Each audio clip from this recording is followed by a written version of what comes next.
making a way down to the right. Here comes an unforgiver.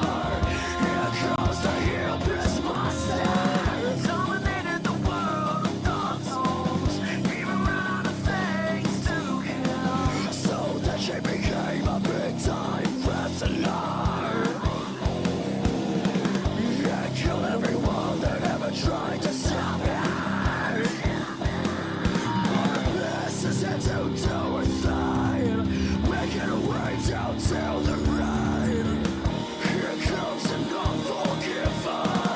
Here comes the hillbilly monster. She never cared what you thought of her. She'll beat you out, giving the finger. You'll never catch her, she is just simply way too fast. She'll throw you off a cage, dive into a sexy dance. This is it to do with thine. Making a way down to the right. Here comes an unforgiver. Here comes the hillbilly monster. She hasn't got time for your people. She hates you all just as equal. Barbara Piss is stronger than any mortal man. She'll put you in the corner, run into a jingle jam.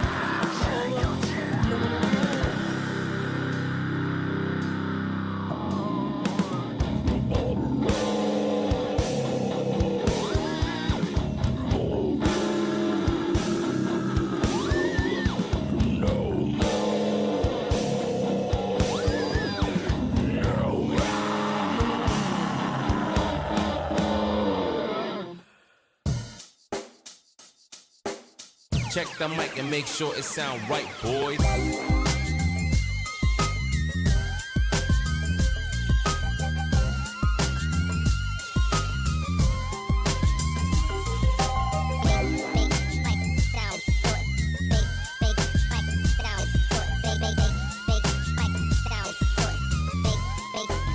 It sound right, boy.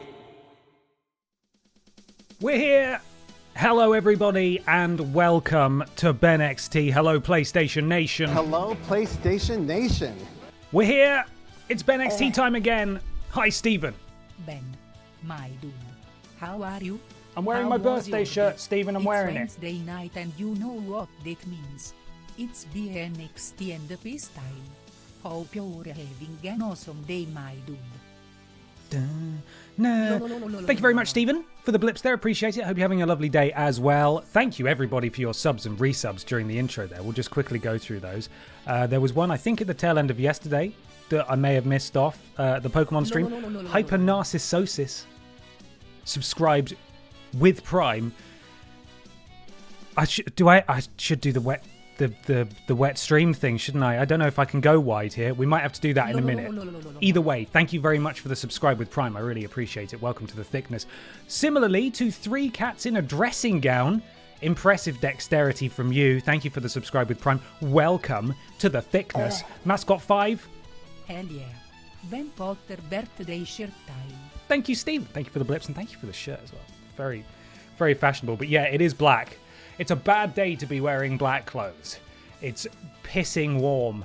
Mascot 5, thank you for the resub. 2 months. Elmat Nerico, 2 months as well. Hello, Ben and Pippa and chat. Hope everyone is doing well and enjoying the sun here in the UK. Have just finished catching up on this week's Pokemon VOD. Loving the series so far. Glad to hear it. Thank you for watching. Appreciate it. Donak, 2 months as well. Thank you, Donak. Benson Boy, 2 months. Several emotes that I can't read aloud. Carla would do a better job, I'm sure. Deadeye Minis, 2 months, resubbing for a second month on a stream with Ben Potter. How very 2019 of me. I do feel somewhat wider and thicker this time, though. That is something that we have not actually addressed. The longer you're subscribed for, the wider you get. In brackets, sexy. Sexy wide. GY Goliath, 2 months. Thank you very much, GY Goliath. And Barley89, 2 months as well. Oh yeah, resub time and on a Bab stream. As it should be. I think she's actually in action very shortly, our Barbara. The first time since the first episode of BENXT. And Lord Brotovich, 2 months, thank you so much. Hell yeah, brother. It's been a hot, just like the weather, minute since I resubbed during a Ben stream. Can't wait to see that dastardly heel Brotovich get kicked in his bready arse. Echoing my sentiments exactly. Welcome, everyone. Can calm down now. Have you been enjoying the weather today, or have you been cooped up inside? Thank you for asking, Molly. Today's been a bloody mental one. This morning, I edited last night's Podiats, and then I put together with Peter the executive Patreon producers for this week's episode of Worst Games Ever. And then I went to the Cultaholic office with Peter to record 2 episodes of Worst Games Ever for later batches. And then I had to walk very fast to catch a metro and then get back here. I got back about half an hour ago, hopped in the shower, and here we are. It's time to go. I'm so excited, though. I love BENXT. I love the enthusiasm you guys are bringing along, and I have some exciting evolution of production values to share with you in a minute, which, once again, I spent way too much fucking time on. Spicy Retro, thank you so much for the resub. 2 months. Hell yeah, BENXT. Come on. So, firstly, massive thank you to Ben Cooper for providing this theme that you're hearing here, and basically all the other themes that you'll hear tonight, including a brand new one momentarily. He has been incredibly diligent and reliable, and he's also talented, and he's been sort of updating the album as we've gone through the week, because there are a few new wrestlers who I will introduce to you shortly. And also to Danji's Designs for designing the amazing new sub badges that we've got, and also the new thumbnail sort of artwork. If you're watching the VOD, you'll see that. It's now on the VODs channel. So very exciting indeed. We've had some bloody more things happen. Benson Boy, thank you for gifting a sub to Jeff the Molly Goose. Molly, welcome to the thickness. And Matumbo87, welcome to the thickness as well. Thank you for the subscribe. Very much indeed. I'm going to have a drink now. Oh yeah, Rattles. I'm sorry, Carla, what was that? Ah, yeah, Rattles. Number 27, thank you very much. Okay, I'm going to try and show this to you now. This thing that I have made. Well, I say I've made. There was a, Monday Night Raw, right? And they have the intro video, and it's got like all the wrestlers, and it's looking really shiny and cool. It's like, here's the intro to the show. Someone uploaded an older version of a Raw intro, and it had green screen bits built in. Now, they didn't do the best job at green screening out a lot of the stuff, so I've tidied it up here and there, but quite frankly, I spent too much time on it, and so I decided I can't meticulously go frame by frame and fix everything, because then basically I'm doing the entire thing from scratch. However, we do have an intro. It's not perfect, but I hope you'll enjoy it. This will be the new intro for the BENXT streams going forwards. Hi Ben. Hello? First time I've been able to donate in a while, but wanted to thank you for what you do. Thank you. I have been loving the Pokemon streams. Computer Geek 365, thank you very much for the donation. Thrilled you're here, and thank you for the feedback on the Pokemon streams as well. Honestly, surprised by the love that's being, and honoured and very happy by the love that's being shown to the Pokemon streams. So, they will continue until we die or finish it. WTF is a treasure train. Yeah, what is a treasure train? That's happening now.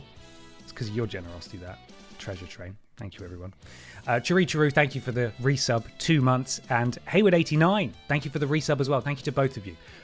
Okay, we're going to try and do it now. I'm going to turn off the music. I'm going to mute my microphone temporarily. And I hope you enjoy the following.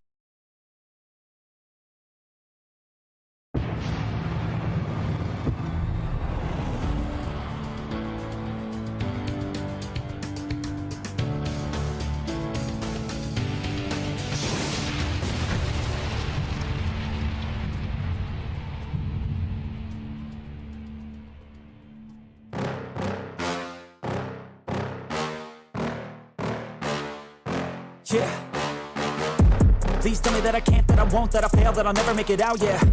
Please tell me all the bad, never good. Fill my head full of every single doubt, yeah. Please say any negative thoughts. I pop off when I hear people say I cannot. I get off to the thought of proving everyone wrong. I won't stop to the top, so you better back off and get lost. I'ma stay loud, stay proud, never running out, never heading south. I'll be spreading out, call it word of mouth. Can't put me down, I'll be getting loud. You can have it douse, not what I'm about. Have your cloud, it be raining now. I keep making sound, go another round.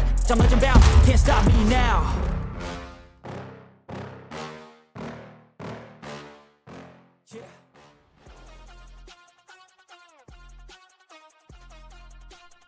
So that's been the last few days of my life. Spent so much time. I found that template like 2 weeks ago, and I thought, okay, I'll throw that together. It's got the green screen stuff built in already. Turns out it was way more time consuming than I thought it would be. We've also got this amazing new bed from Ben Cooper, who got a sneak peek and was able to put that together for us. Fucking hell! Hope you're well, and if you're not, maybe 50 sterline will make you feel better. Worship the Walrus, thank you so much. That's really generous of you. I feel a bit clammy now, not just because it's warm, but because I was quite nervous about sharing that. That deserves some bits. Thank you, Dominic. So from next week, that will be the intro. All the love in the world to 13 Inc. And of course, Ben Cooper, who did the PIS overture that you always hear. 13 Inc. for the music. Jack Bradshaw for putting together that original video as well. That has been a long-standing and long-serving intro to the WWE game streams. And it's absolutely not the last time we'll see it. But I thought, BENXT, if we're going to do this properly, we've got to do it properly. So that's a new intro. Oh God, I'm sort of shaking a bit. I worked so hard on that, and it's still not perfect. You can see some gaps and some creases in there, but it's done. So that is the new BENXT intro. We should probably get to the game in a second, shouldn't we? Some kind of div. Thank you for the resub. 2 months. The wrestles. Hooray! Did you remember to download the new pay-per-views? I certainly did. I certainly bloody did. Okay, let's hop over. Caution. DualSense wireless controller disconnected. So, sorry about that. We've got some first-time subbers, haven't we? So I'm going to do you all in one job lot, which is, I don't mean that as a form of disrespect. I just don't want to have to say wet dreams like 10 times in a row. And I hope you respect that. Right, let's see. Where are we? Got to subscribe there. Matumbo87. Jeff the Molly Goose. Where else are we? 3 Cats in a Dressing Gown and Hypernarcissosis. I believe those are the newcomers. Ahoy hoy, wet dreams and thick streams. Welcome to the thickness. There we go. There, I've done it now. So that's it. Okay. Thank you. Thank you for the nice words. I appreciate it. I feel, as has been the case pretty much since we started doing these streams, a bit manic and a bit insane, because Wednesdays somehow, even though I'm streaming in the evening, end up being my busiest day. And so I'm a bit wired because I have had caffeine and now I've got alcohol. But I have had lunch and I had a cracker before we started streaming, so I'll be fine. Right, let's run through the changes, shall we? So we have some new roster members. Let's have a look at who we have. Let's have a look at who's in our party now. We've got, who is new? Blast. Lord Brotovich, by the way. Lord Brotovich working overtime to add new cursed members of the roster. We've got Blast off of Blast Games, off of Worst Games Ever. We've also got, let's see, where are you in here? Evil Ashton has been nerfed. She's no longer a giant. I have also made the decision to de-giant the other giant members of the roster because they were so overpowered that no one could do anything to them. So they're still very strong, but they no longer have the extra advantage that they did before. There's a lot of great Carlys. Ignore that. That's fine. That was for personal reasons. I wanted to find out who the greatest Carly was. It doesn't matter. Michael Jugson is here now. Michael Jugson is on the roster. An extra 50s worth of garlic. That is a Lord Brotovich original, I believe. Michael Jugson, welcome to BENXT.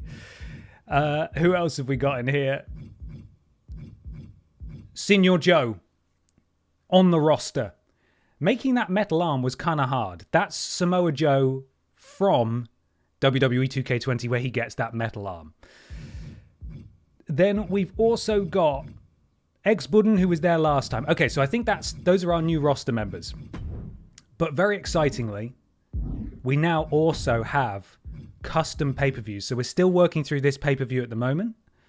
If you're unfamiliar, by the way, it's probably some people's first time watching. BENXT is the weekly Wednesday show. It has 5 matches on each time. Slight spoiler for what's coming ahead. And then every month, there's what is called a pay-per-view, or what they call them now, premium live event. It's like the big show where all of the matches, like all of the rivalries have a blow-off and in the toilets and stuff.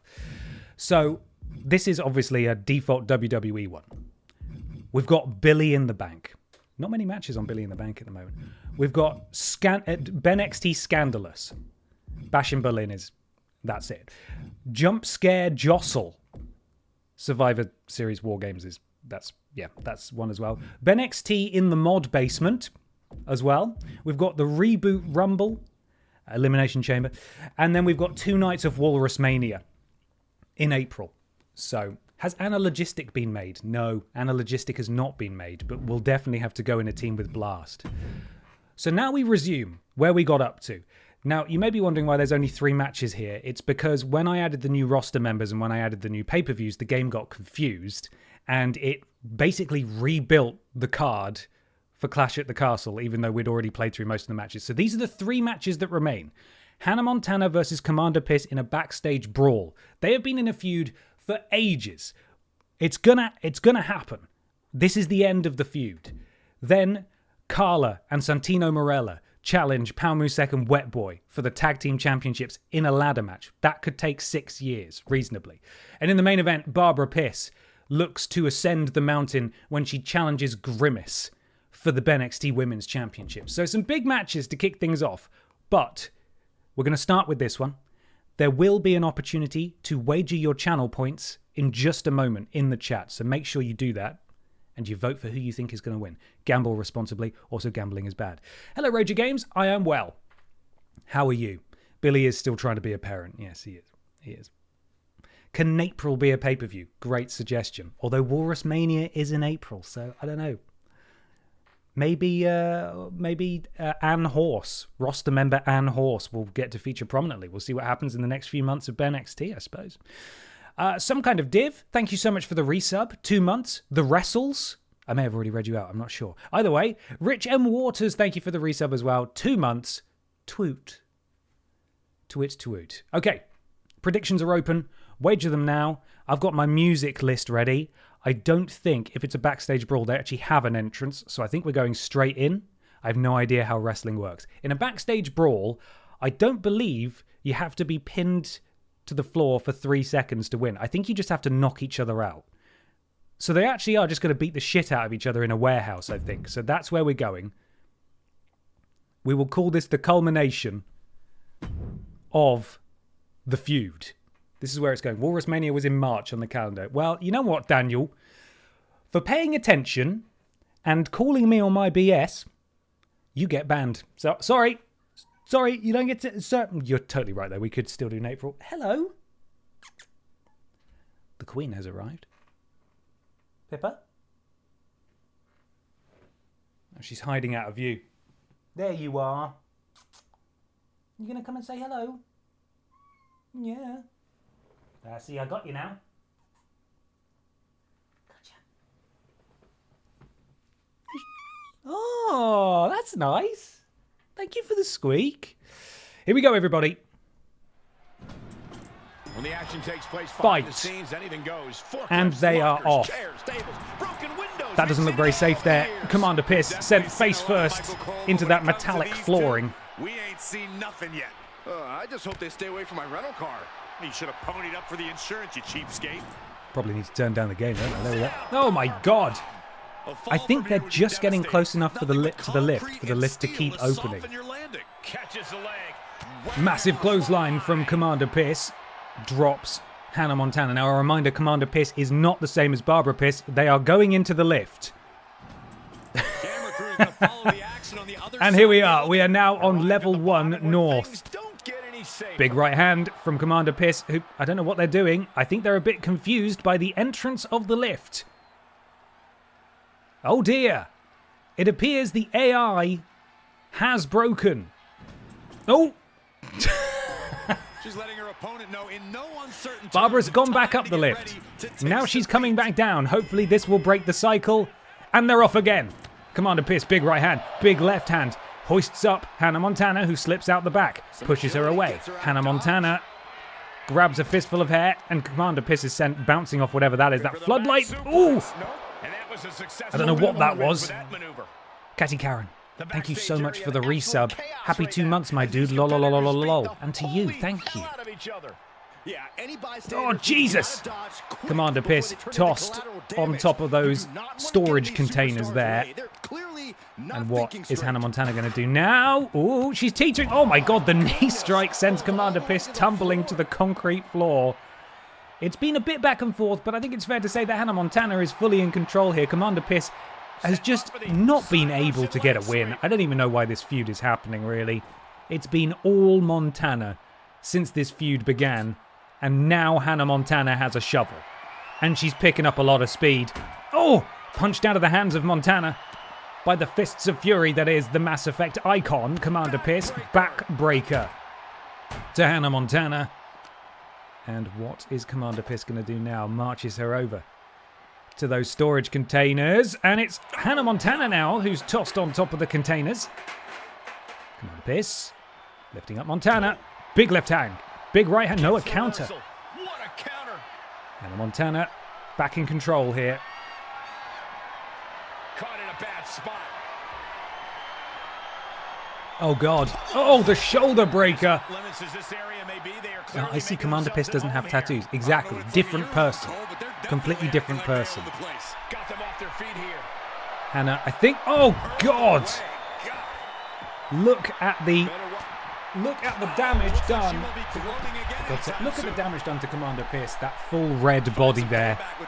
The Commander is not in good shape. And that was, I think, the signature. And you see Commander Pierce is now in danger.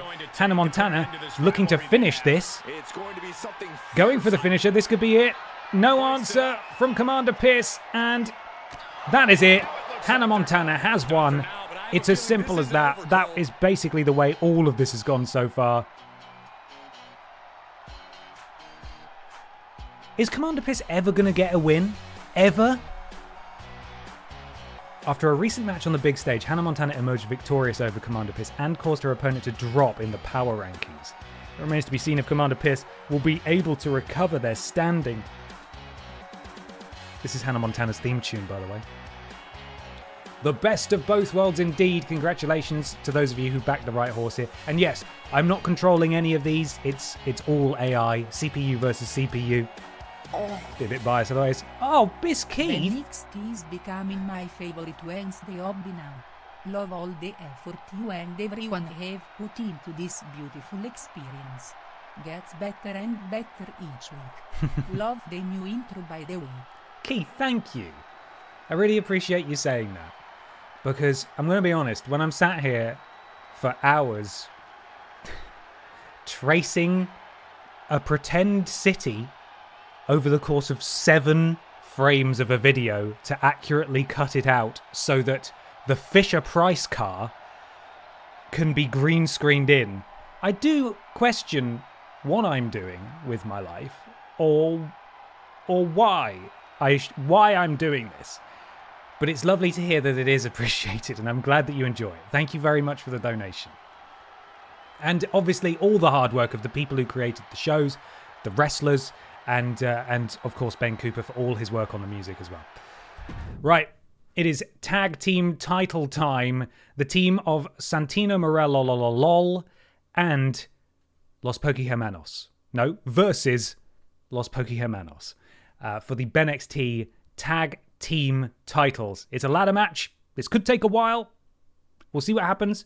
Of course, in layman's terms, this is what's known as a tornado tag match, which means all competitors are in the ring at the same time. In a traditional tag match, one partner would be stood on the outside and have to tag in and out. But it's all chaos. They're all going to be in the ring at the same time here. How many times will we have this matchup? I think we're just going to have to veto things going forwards. The mods had their big blow-off match at the end of the last stream, where Lord Brotovich and the Winkler won.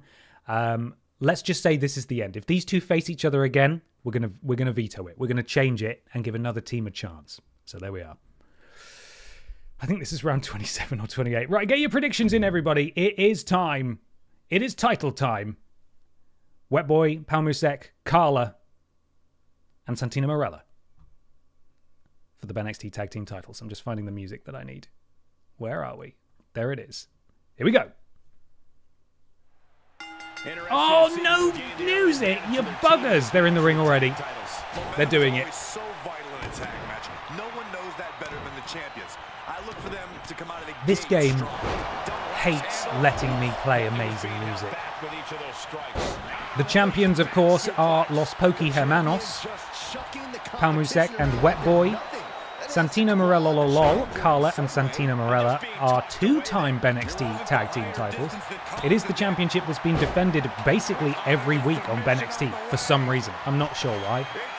Again, the scheduling is all done by the computer as well. We can edit it, and we do that sometimes, but there's a chance that we could crown three-time BENXT Tag Team champions tonight, at which point, I think they're done. They've had enough. Wait, what's the ladder for? Just added damage. So, the titles, I should explain what a ladder match is. The titles are suspended above the ring. So they have to put a ladder up, climb the ladder, and then retrieve the titles that are dangling above the ring. I think? I mean, we can't really see them, but it might just be a bad angle. Let's see. Can I get in there? Free camera. Yeah, there they are.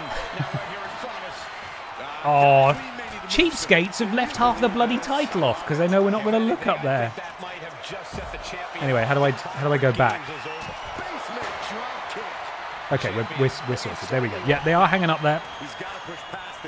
You can't win without the fireball ladder.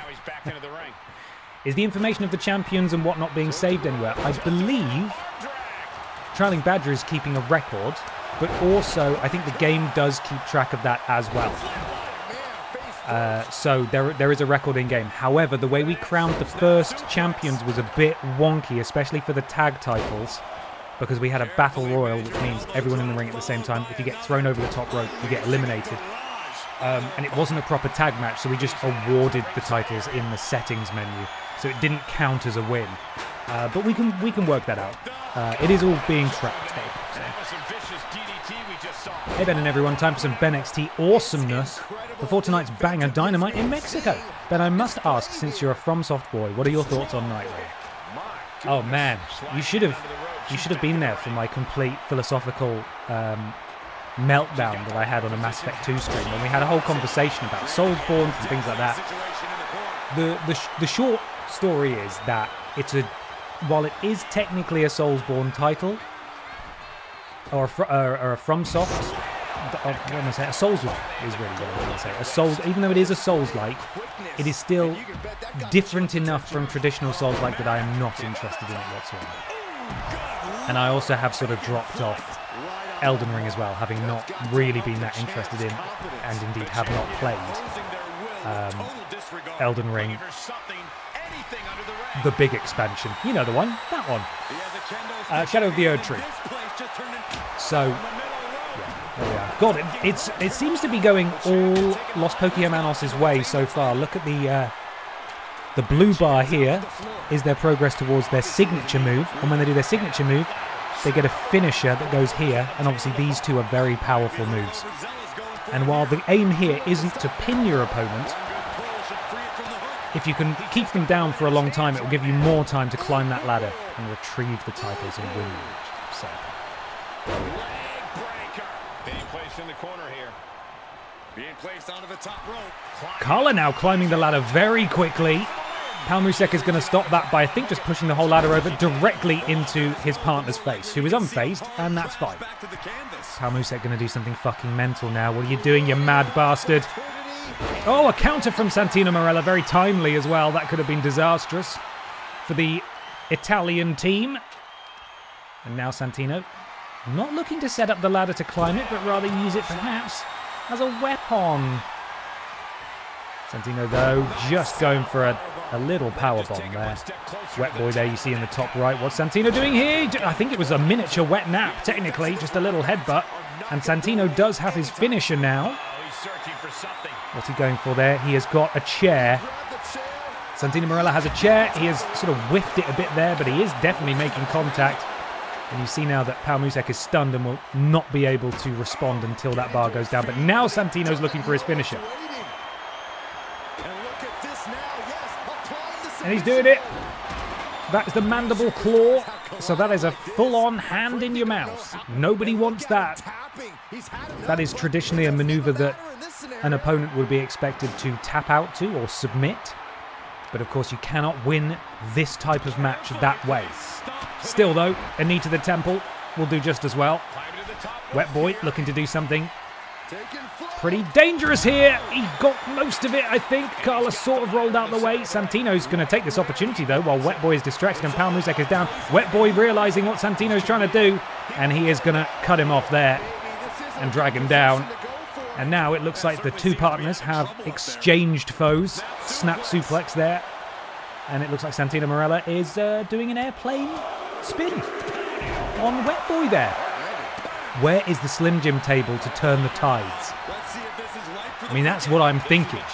Santino again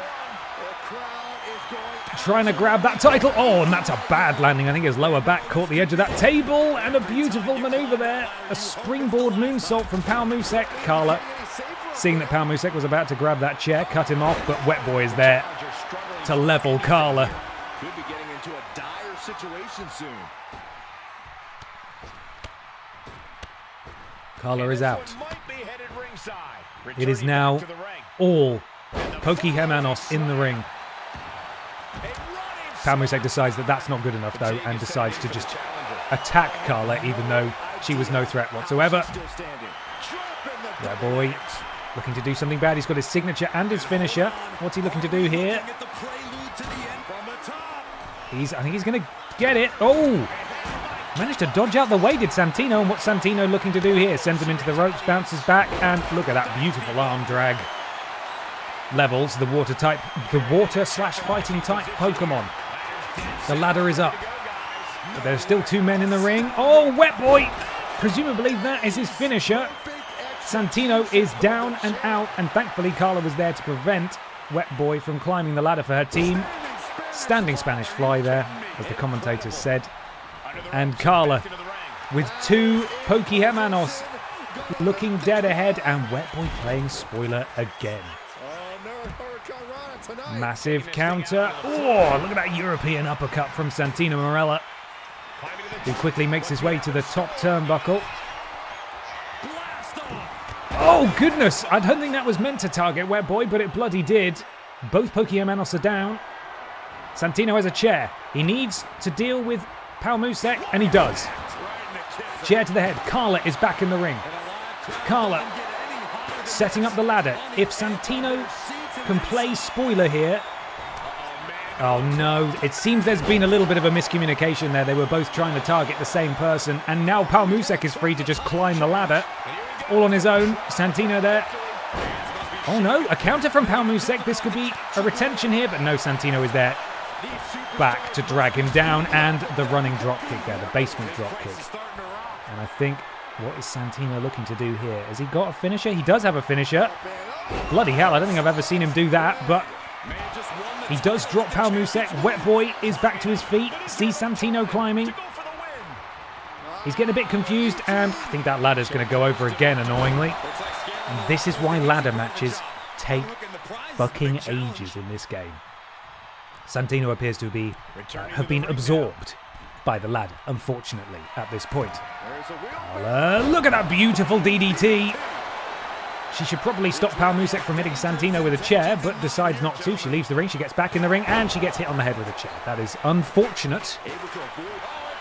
Oh, beautiful from Carla. What an amazing maneuver. Carla, oh, completely distracted, didn't realise Wet Boy was back to his feet. Wet Boy now turning his attention to Santino. There are two of the Italians in the ring, only one Pokemon. Surely the advantage, oh Jesus, is in the non-Mon's favour. What is Wet Boy looking to do? Carla says absolutely not. Get the fuck out. Oh no, not on the ladder, Carla. Oh Jesus. Her poor bottom. Oh no, Carla! Carla absolutely sent it to the outside. Oh, and the ladder! Okay, it's fine. It's okay, he's fine.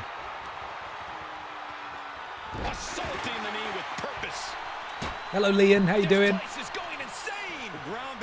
Two Pokemon now. Oh, and that is not a nice landing for Santino on the ladder. Carla back in. Wet Boy climbing high. Carla with the ladder. Pal Musek wrestles it off, and another jumping Spanish fly drops Carla. And then there were two. Carla sent into the ropes. Pal Musek completely misses. Carla manages to... Oh my god, the power of Wet Boy. Yeeting the ladder across the ring. Standing Hurricane Rana drops Pal Musek. Carla picking up another ladder. Someone needs some uninterrupted time on this ladder. No one is able to get it, it seems. Carla is tired, you can tell. She's climbing slowly. Pal Musek is back to his feet. He's probably going to stop her again. Oh, Jesus. Santino's probably dead now. Pal Musek, top rope. Beautiful moonsault there to Carla, and that surely, what are they doing? Neither member of Los Pokémonos is taking advantage of this situation. Both of their opponents were down. Oh, Wet Boy takes out Carla, but Pal Musek ran straight into the waiting arms of Santino, who dumps him on the outside. A table's been introduced, but then quickly dropped. Santino has realised no one else is out here, so you know what, I'm going to climb the fucking ladder. No, he's not. He's trying to pick up a chair because he's a bloody idiot. Santino slamming the chair into the electric mouse. Hoists him to his feet. Wet Boy, in the meantime, is just attacking Carla on the outside here. Oh god, it's been going so long, I've got to need a new belt. Okay. Oh god, I forgot to say, but Brian Butterfield's part of the team as well. Brian Butterfield is now a roster member too. I must have just gone straight past him, having just done an impression of him. Brian Butterfield is now on BENXT. Brian Butterfield is BENXT. Wet Boy quickly to the top of the ladder. Carla counters, drags him down. Carla dropkick. Levels. Wet Boy, Carla now. You've got to climb faster than that, Carla, if you want to be a three-time champion. Wet Boy stirring already. Santino takes down Pal Musek on the outside. The problem is that they're not teaming up on one person. Oh, and there goes Carla. This is already a 5-star match per the viewers' rating in the top left. Santino. Oh, this could be it. Pal Musek. This is what a team looks like, and they've done it. They've bloody done it. They have actually done it. Where is it? There it is. They have finally done it. Los Pokémonos retain their tag team titles against Carla and Santino. This team had their eyes on the prize and won the ladder match. Extra competitors definitely added extra chaos, but this team weathered the storm and made that all-important climb. A strong retention there. Greatest of all time. What a match. As I try to rub the shiny bits of my forehead away because it's warm. BTJ, thank you for the blipples there. Okay, given that we're on a ladder match, what does everyone think is the best ladder match, or is your favourite ladder match? Oh my goodness. I'm now trying to think of ladder matches, because everyone always says that one with Edge, you know? Edge and Christian and that one. Honestly, there aren't that many that stick in my mind. But by all means, sound off in the comments. Thank you, BTJ. Very much indeed. Well, seeing as that was the greatest of all time, actually, I think this ladder match is my favourite ladder match ever. So, there we are. Yeah, there we go. Plushie Labs. Yeah. Oh, by the way, Plushie Labs. Look who's here. She's excited to start Dark Souls on Friday. Well, I say that. Barbara, of course, has already been through Dark Souls. We will be creating Barbara Jr. It'll be the next generation of Barbara. The evolution of Barbara. No, it can't be the same Barbara that goes through Dark Souls this Friday. So we're going to be making maybe Barbara and Sparkle's daughter, perhaps. It'll still be a piss, but it might be a slightly different piss. Maybe Babu piss. Okay, it's main fucking vent time. Barbara Jr., BJ? Brilliant. Little BJ? Yeah. Barbara Piss. You may have seen in the opening video that I edited, because it's the only footage I have of her in BENXT, was the default starting champion because we had to assign a championship to someone in order to start BENXT. She went into that battle royal where we were crowning all the champions to start things off, and she didn't win. Grimace won. And Grimace has been holding on to that title belt with a vice-like grip. We haven't seen Barbara since she lost the title in that opening battle royal, and now she has a chance at redemption. It is main event time. Get your predictions in now. Barbara Piss challenges Grimace for the BENXT Women's Championship. Right now, at BENXT Clash in the Castle. Here we bloody go. Here we bloody go. I'm trying to find her music. There it is. We know what that music sounds like. Dan Lockie25, thank you for the resub. 2 months. Hello, Ben and Walrus Clan. Hope you're all doing well. Here's hoping I do better in the bets this week. Pretty sure I went 0-6 last week. Gamble responsibly. And just because you do well here does not mean you would do well with real money, so don't do that. And also don't do crypto either, because that's just as bad as gambling, and it's stupid, so don't do that either. Okay, here we go, everyone. Main event time. Championship action underway. The champ looks as hungry. Right, hang on a minute. Have we just got entrances turned off? Have I pressed a button? Because this ain't right. Continue show. Entrances are off. That'll be why. Here we go. Entrances are now on. Wager your channel points. 17,000 on Barbara. 13, nearly 14,000 on Grimace. Here we go. For real this time. Get those salutes up. We haven't seen our queen for a little while. She's coming. It's pissy time, everybody. Oh, sorry. Mike Rome's going to talk first.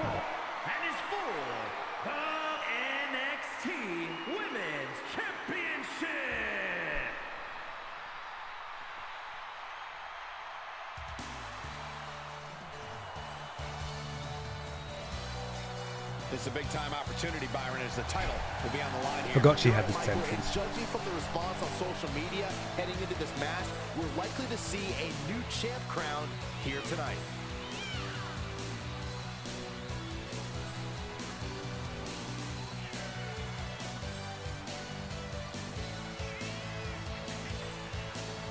The challenger is all business. She's been training hard. She's ready to go. It's Funky Gal Barbara Pierce. Can she win the gold against a truly dominant champion? Let's find out.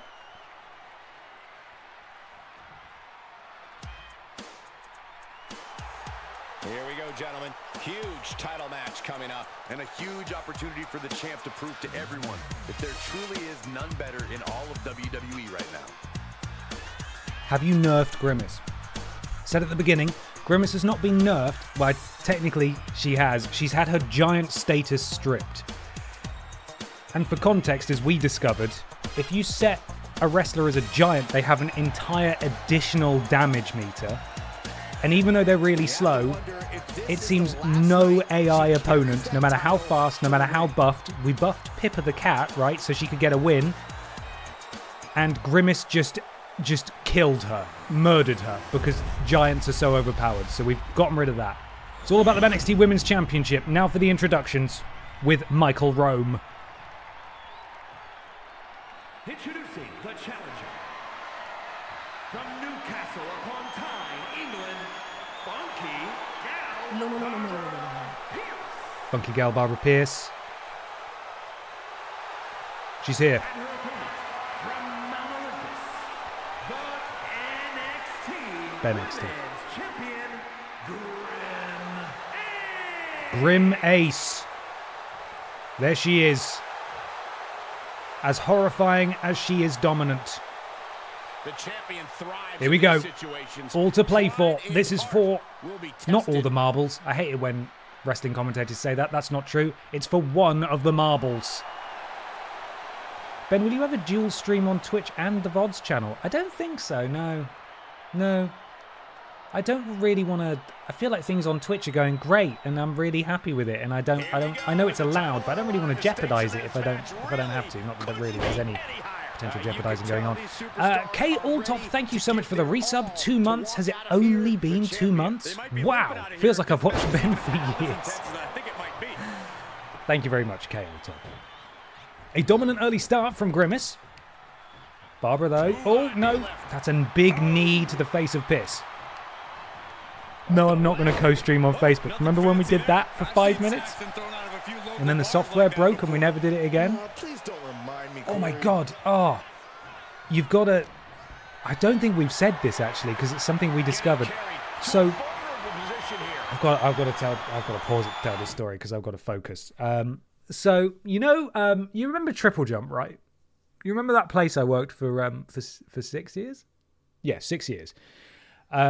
We wanted to get our Facebook page to the point where we could monetize it because it's a valuable source of income. Not so much anymore, but when we started, it would have been a valuable source of income, right? And we got to 10,000 followers, which was the minimum requirement for monetization. Brilliant. Amazing. And or 10,000 likes. I don't really know how Facebook works.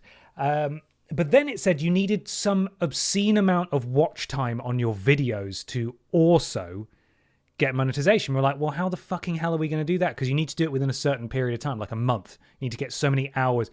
It's like, okay, well, we're uploading videos, but people aren't really watching videos there. That's not why they're following the page.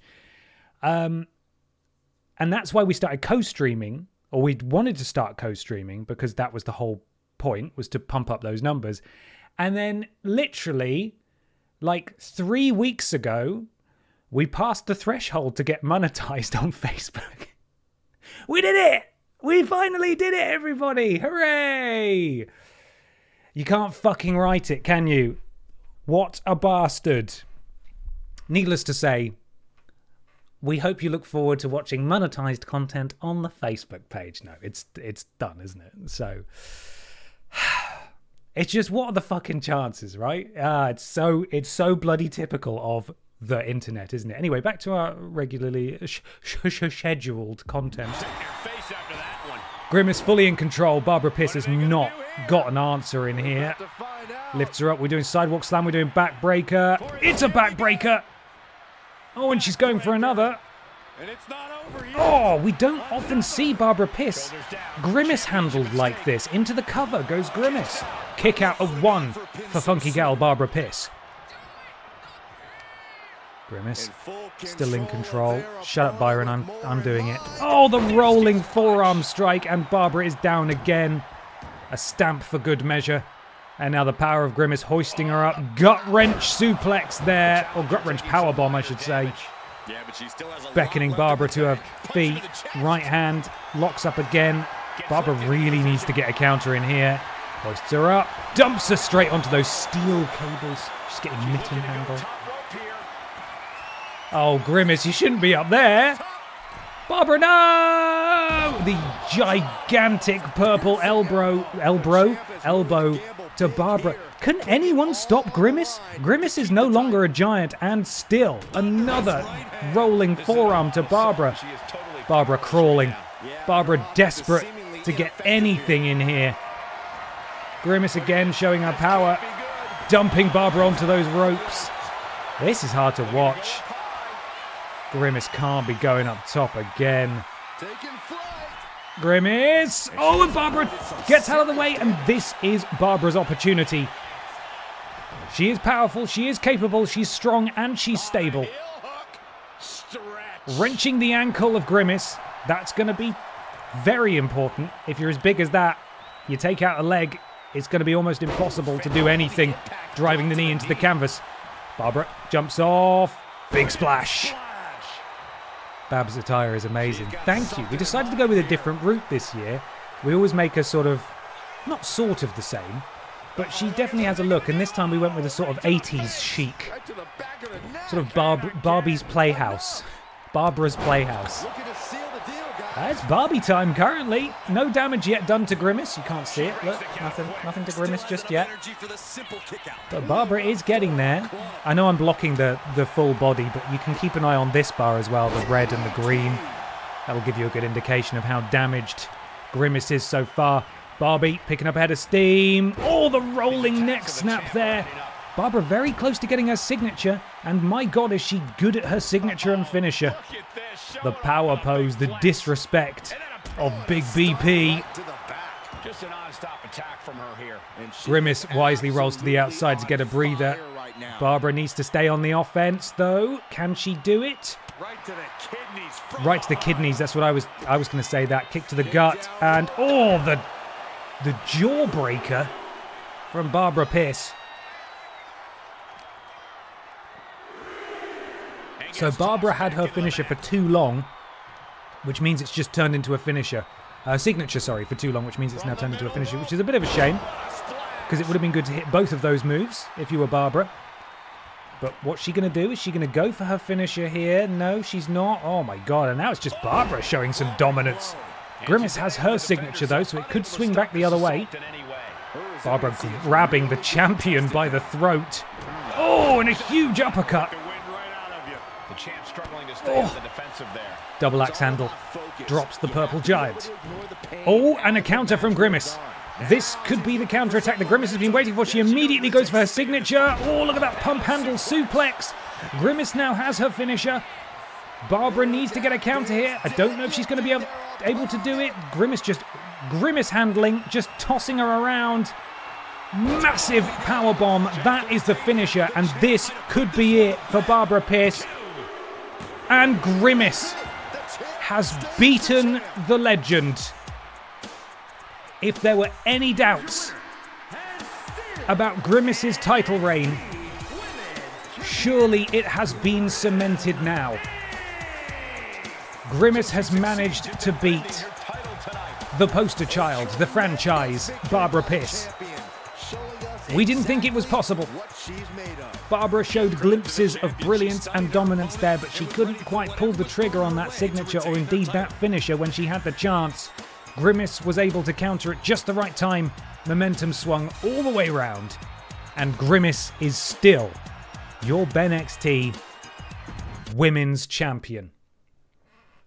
Honestly, kind of surprised by that result.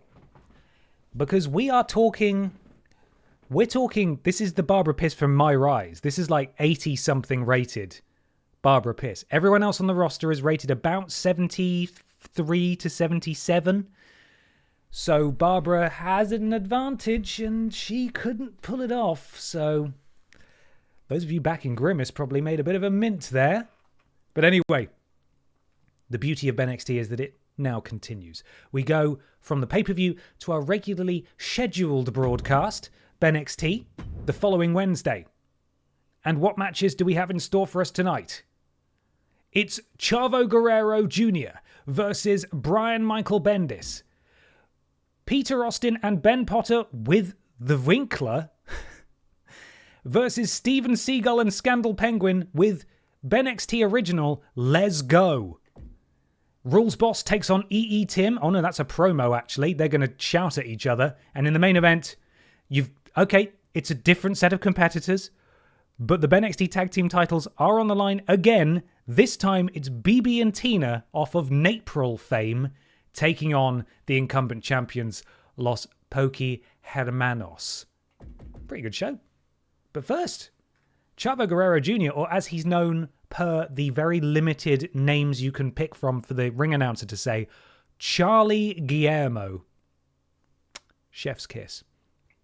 Also means you get to hear Ben's Chavo Guerrero music, which is great. So very exciting.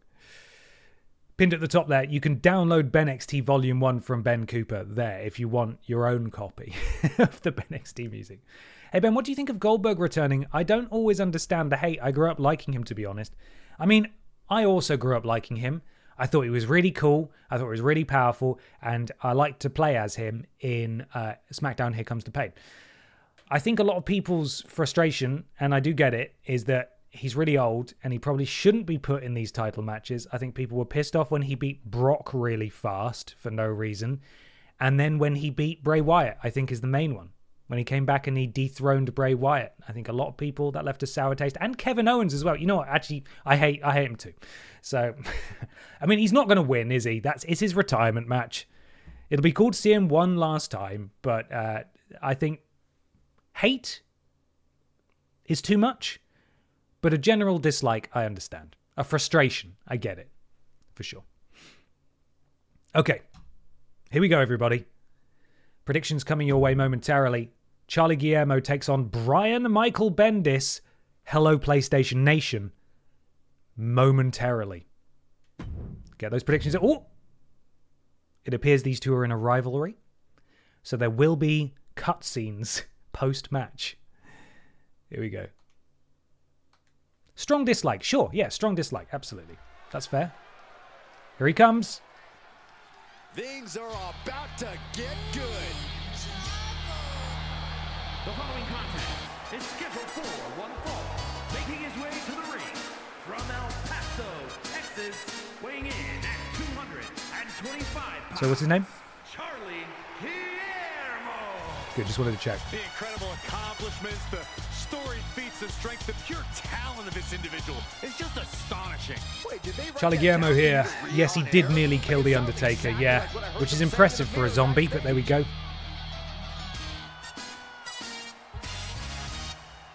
Oh, that was it. Okay, oh, skip. No, you've had enough. You've had enough entrance now. Are you guys ready? Brian Michael Bendis. Haven't seen him for a while either. From Cleveland, Ohio. I keep forgetting what his shirt is. 228 pounds. Brian Michael Morales. So I should probably explain Brian Michael Bendis to people. Obviously, I play the Hello PlayStation Nation clip at the start of every stream because I think it's funny and I think it's nice. Brian Michael Bendis is a world-renowned comic book writer. He was co-creator, I believe, of Miles Morales, among many others. So, is that a bin bag? It's very shiny, isn't it? He wrestles in a full suit, though. He takes off the bin bag. Hello, Bartek. Good evening. Oh, look at that. What was that? The heel hook? I can't remember. It's got a special name, that particular kick. I can't remember what it is. Anyway, Brian Michael Bendis taking the offense to Charlie. Charlie with the counter kick to the spine. Charlie Guillermo to his feet. Runs up. They bounce off each other. That's pretty embarrassing.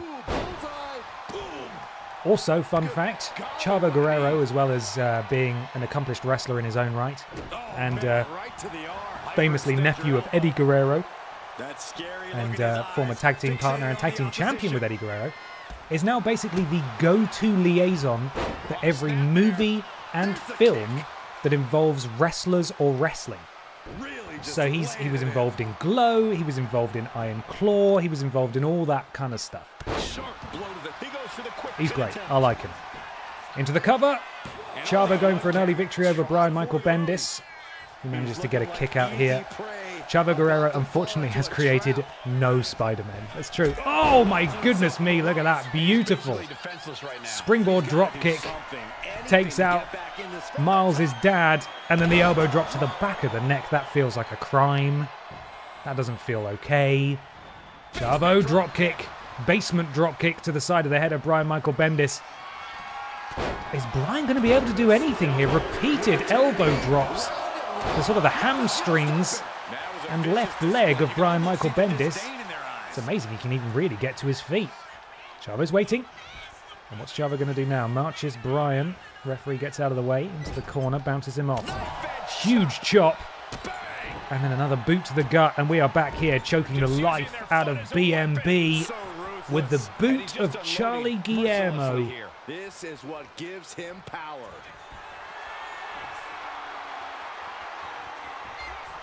I did the Leo DiCaprio point when he did his Tauntaun Glow. That's his signature. Oh my goodness me. That was actually, I think, the most dominating performance we've ever seen. Oh, Chavo, don't do it. Oh no, Chavo. Poor Brian. This could be another Hannah Montana Commander PIS situation all over again. Just purely one-sided. Brian Michael Bendis, I don't think, got even one hit in. Look at the huge swing and momentum in the favour of Charlie Guillermo. Someone was asking what the difference between Commander PIS and Barbara PIS is. Barbara PIS is obviously, we talked about it last week actually, we think there's a multiversal theory to Barbara PIS. We have our best scientists on it. We're not really sure how it works yet. We assumed that it was the same Barbara PIS hopping from universe to universe. Soulsborne to Soulsborne to GTA to Stardew Valley to the wrestling games. But with the advent of Commander PIS in Mass Effect 2, we now have two Barbaras existing at the same time, which throws all of our established knowledge and understanding of the PIS-verse into disarray. So now we think that actually there are different Barbaras in lots of different multiverses. There's not one multiverse, they're all different. So Commander PIS is the Barbara from Mass Effect, and this Barbara PIS might not in fact be the Barbara PIS from previous WWE games, from Soulsborne titles. This might just be WWE 2K25 Universe's Barbara PIS. I don't know. I don't actually know. Again, we've got scientists on it, so I'm not entirely sure. But that's how we understand it based on the context. That's how there are two Barbaras existing at the same time, but very different. Very different from very different backgrounds as well. I hope that helps, the Big Babs theory. This is silly. Is this too silly? Is this so silly that it's a sort of barrier for entry for anyone who's coming in for the first time? That's my question. Because quite frankly, I'm not willing to relent. I enjoy this. This is for me. BTJ, thank you for the blips. Ben, any chance we ever get any other comic legends like Gail Simone or Garth Ennis or Mike Mignola or Jim Lee at all? Or is it ever only going to be BMB? For me, it's only ever going to be BMB purely because that clip that I play at the start of every stream, that was from an E3 years and years ago. He came on the PlayStation Showcase because he was doing a show called Powers, which was releasing on the PlayStation Store on PS3. And that clip always stuck in my mind, that hello PlayStation Nation, always stayed with me. So it's probably just going to be BMB for that reason alone. Thank you for the blips though. Up next, the understandable pairing of Peter Austin and Ben Potter and the confusing managerial edition of The Winkler against the understandable pairing of Steven Seagal and Scandal Penguin and the confusing managerial edition of Les Go. Let's go. Oh, it appears this is another new rivalry. Very, very exciting. If it's reassuring, this is my first time at BENXT and I'm having a lovely time. Good. I'm really glad to hear that. Thank you. Tell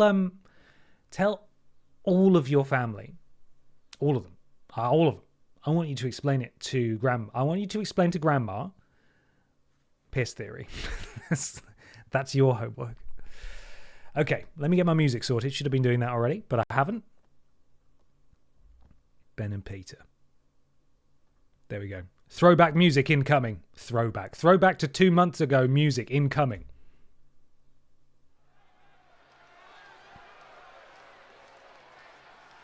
The WWE Universe on their feet. Get your predictions in.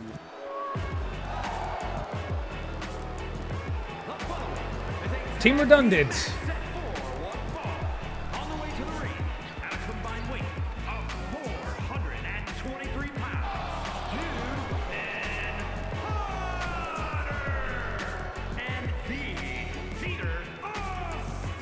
Amazingly, both of our names are fully in this game, which is nice. Superstars could be a main eventer by themselves, but together, they're even better.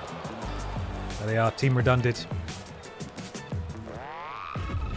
Are they ready? First big contest. I don't think these two have actually tagged together yet in BENXT. Ben's had a few matches. Peter was in the Battle Royal. But coming out now, assuming I can find his fucking music fast enough. Oh god, where is it? There it is, I've got it. It's the team of Steven Seagal and Scandal Penguin. Eventually. And there's Let's Go.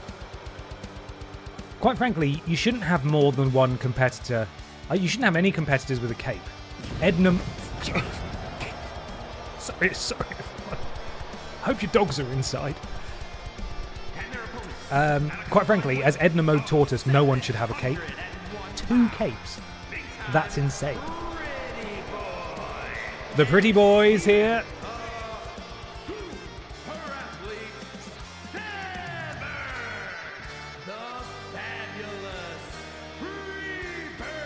Fabulous Freebirds, here they are. It is tag team action. There's the Winkler for some reason. Again, I don't get it. I mean, everyone gets a payday, right, if they get to come out. Peter starts things off against a much bigger man, in Steven Seagal. Neck breaker from Peter Austin. We're about to see which one of these What's he looking for now? Another drop kick to the spine of that bird and a springboard. Oh, beautiful springboard moonsault into the cover. And that's a kick out at 1. Now, important bit of context for you all. Oh, no spoilers. Important bit of context for you all, especially newcomers, the way this game works. And in fact, real tag team wrestling. You have to tag in and tag out, right? And the person who's in the ring at the time is called the legal competitor. And you can, if someone, for example, Peter was pinning Steven Seagal there. Scandal Penguin can come into the ring to break up that pin, but he can only do it once. Once he's done it, there's a little red X above his name. If they tag out, that X is removed, and the other person gets one opportunity to come in and break up the pin. So, if there's someone in the ring and they've been beaten up for ages, and the other person goes for the cover to try and pin them, that's what that means, and they've already got an X, they can't come in and break it up. So often you see matches end with their tag team partner just stood there like a lemon doing nothing. But obviously if they were able to come in over and over again, the matches literally would never end. So you can see now, Scandal Penguin, even though we didn't see him on screen, he seemingly got in the ring and then got back out. Steven Seagal was able to kick out on his own. There you go. Oh, and a huge kick. Drops the tiniest man, and now look at that X. It's gone, as Scandal Penguin is now the legal competitor for that team. God, quite frankly, towering over Peter Austin, bless him. Peter pulls himself back to his feet. Eats a foot, though. Eats 2 feet, and then a chop, and then another chop, and then a forearm. And wrestled to the floor. Wrenching on the wing of Peter Austin is Scandal Penguin. Peter, though, countering. Look at that athleticism. Unbelievable. He is magnificent. Peter. Scandal Penguin into the rings. Oh my god, what the hell was that? Into the rings? Into the ropes? Sort of like a backdrop kick. Back flip kick, even. And now trying to choke the life out of Scandal Penguin. Oh my goodness me. Peter Austin is a blur. Drops the bird. I hope there's no chips in the audience. In fact, maybe Team Redundant would love that. Wow. Frankensteiner, apparently, is what that was. If there were some chips in the crowd, tactically deployed, maybe the Winkler could come out with a bag of chips. Oh, so here we go. Look, you see Steven Seagal in to break up the pin. For some reason, he did nothing, and he climbs back out, but he now has an X against his name. He can't get back in. I don't know why the Winkler and Les Go's HUD is covering some important information, but there we go. Peter Austin. Oh no, look at that! As Peter Austin climbed to the top rope, Scandal Penguin was able to dive to tag in Steven Seagal. And Steven levels Peter Austin into the cover. I think actually Peter has his finisher, maybe. I can just see it peeking out from behind the Winklers. Oh, and Peter also takes the opportunity to tag in Ben Potter, and it's now Ben Potter who immediately gets arm dragged. And it seems like Steven Seagull is trying to fly here. Oh, and he bloody does as well. Those are two big feet into the stomach of Ben Potter. Oh, and there we go. Peter Austin in to break it up. He can now not come in again until they tag out.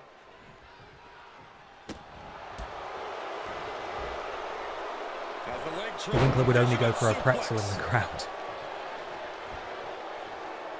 Ben pulling himself to the outside to get a bit of a breather. Ooh, for some reason he manages to phase through the shoulder of, oh my goodness, of Steven Seagull.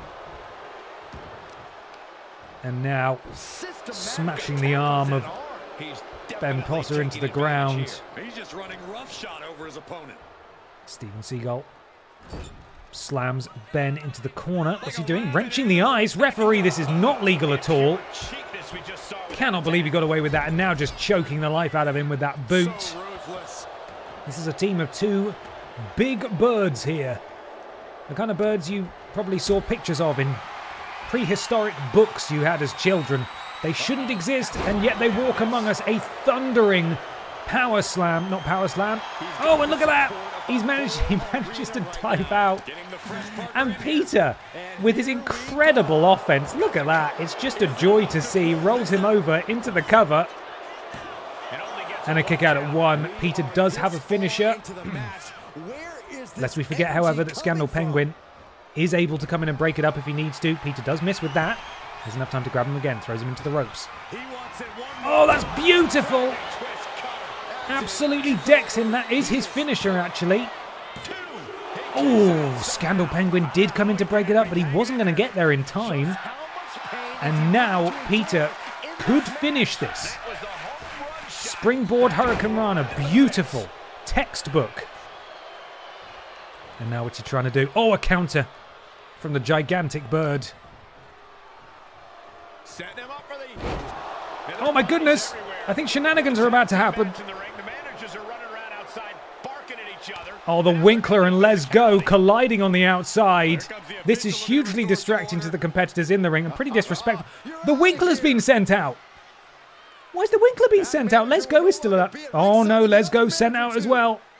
There goes Let's Go. Both managers playing silly buggers, and now the match continues. Interesting development at ringside, considering these two didn't really do much of anything, quite frankly. And a timely tag for Steven Seagull. Scandal Penguin very close to earning his signature. Jumping on the arm of Peter Austin. Peter might need to make a tag soon. Where's he going? Where's Scandal Penguin going? Peter's rolled to the outside. Scandal Penguin picking up a lot of speed here. Slows down, grabs him from behind, and oh god, the Doomsday Saito suplex on the shoulders and the neck of Peter Austin. We can't see much of what's going on here, but I imagine it's not pretty.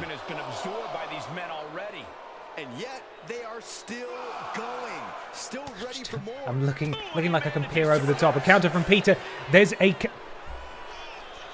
more important context. In most traditional matches, you have a count of 10 to get back in the ring.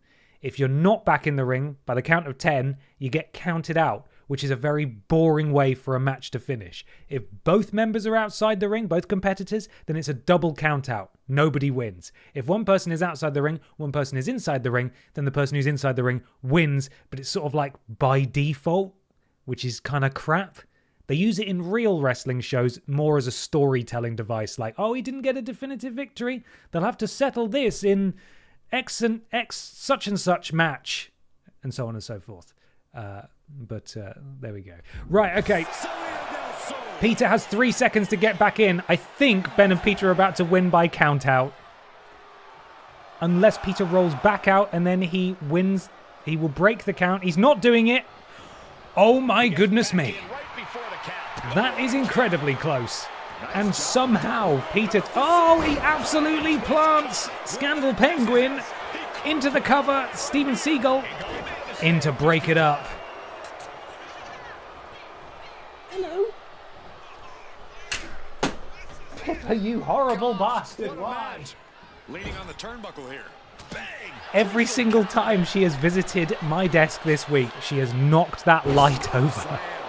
She's run away again because that was a scary noise as it fell over. But she was here. Okay, what are we looking like? Steven Seagal has a finisher and a signature. Scandal Penguin has nothing. Scandal Penguin sending Peter Austin into it. Oh, and it's going to be a tag team maneuver. He tags in Steven Seagal. Peter Austin sent into the ropes. Oh, and a double back elbow. Drops Austin. Austin not in a good way at all, and he's been busted open. That flash of red, means that he is now bleeding. A crimson mask developing on Peter Austin. He is stunned, and he is in a bad position. Steven Seagal has 2 finishers, which feasibly, if he were a real player, he could do the finisher, go for the pin. Ben would come in and break it up. That's one of the finishers, actually. And then he'd do the other finisher, and Ben wouldn't be able to break it up. Thankfully, though, Ben is here. I think he managed to catch the ref there as well, which does mean that they can use weapons while the referee is down and not there, but the referee does get back up pretty quickly. A good counter from Peter Austin. Very timely indeed. Look at that leg sweep. Takes down the Mad Russian. Peter sending Steven Seagal into his own corner now, and it's a tag in. Here comes Ben, and it's another tag maneuver. Oh! Huge punch to the stomach. Oh, and a flatliner from Ben. He's got to take advantage of the Big Bird while he's down. Oh, and a neck snap, a rolling neck snap. And what's Ben looking to do here? Beckoning Steven Seagal to his feet. Ben might be looking to take flight here himself. Springboard knee strike, beautiful. And he's down. Ben getting closer to his signature. Sends him into the corner. Oh, and a counter from Steven Seagal. Oh, goodness, and another strike. I think he's going for a bear hug here. Trying to squeeze the life out of Ben, and Peter's there to break it up. And that is Peter's opportunity to break up any pinfall going forwards. So for example, Peter cannot break this up now. Into the cover. And a kick out at 2 from Ben. You see there, Ben sacrificed some of his signature bar in order to get up quickly, but unfortunately he's sent straight back into Steven Seagal. And in comes Scandal Penguin. Another double team maneuver incoming. Off the ropes. Oh, just sent flying is Ben. And the Penguin is back in control, or rather he's rolled out of the ring, but Ben has also rolled out of the ring. Oh, that'll leave a mark. Uh-oh. Oh, and the lung buster. Or the stomach buster. Or the knees to the tum-tum. On the outside. Ben sent back into the ring. Oh, a bit of a miscommunication between the birds there. They ran into each other.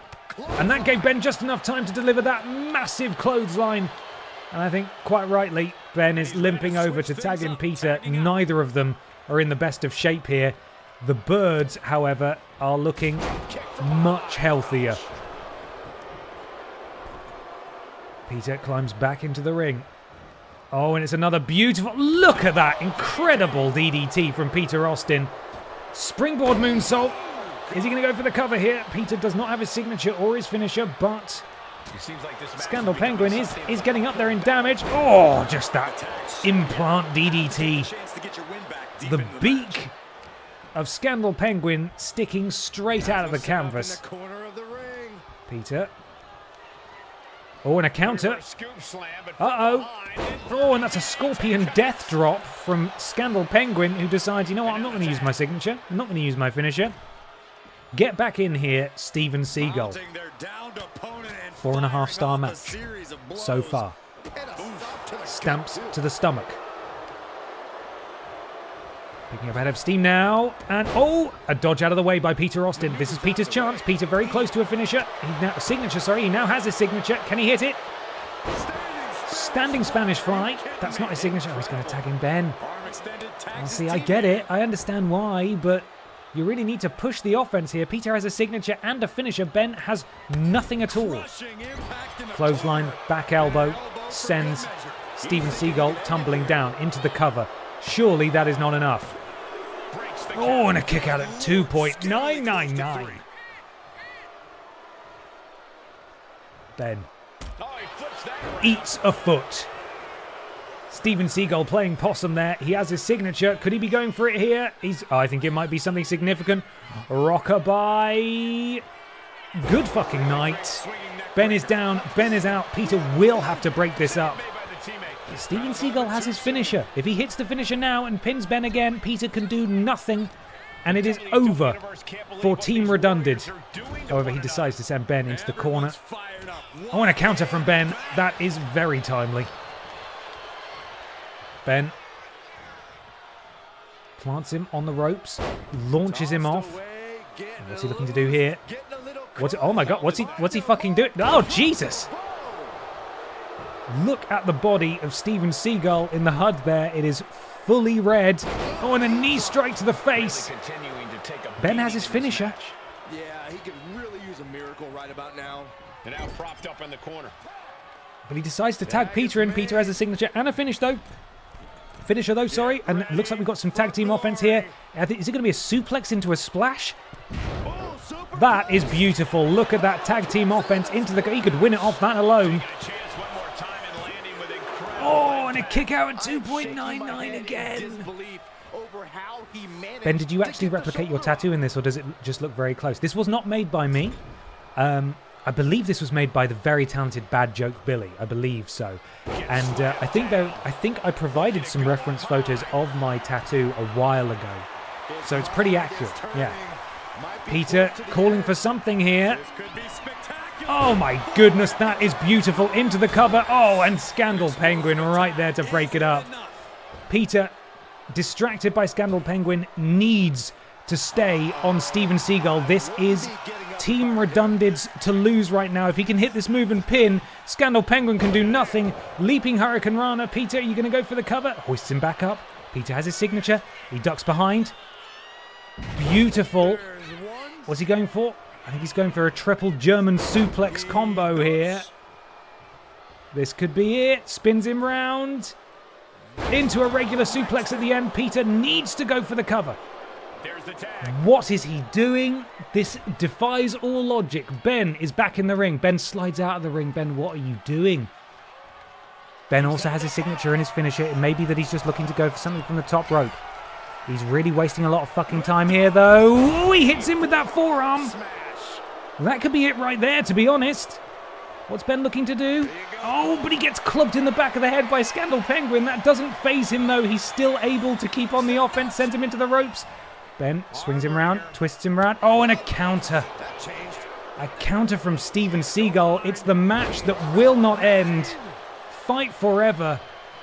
Steven Seagal desperate for a tag, and now he's undoing the turnbuckle, which exposes that steel ring through which the cable is threaded. And now Ben just eating right hands. Michinoku driver there, and this is the opportunity for him to tag out, but no, he's not. I think he's going for the kill now, is Steven Seagal. Oh, the huge splash! Peter is gonna need to bail his friend out here. Here he comes. But Ben is on his own now. Ben cannot tag out, or Peter cannot come in, sorry, to save Ben if Ben gets hit by whatever this is. This feels pretty significant. Ben counters. Drops Steven Seagal, and Ben immediately decides, perhaps wisely, to tag out Peter with a finisher of his own.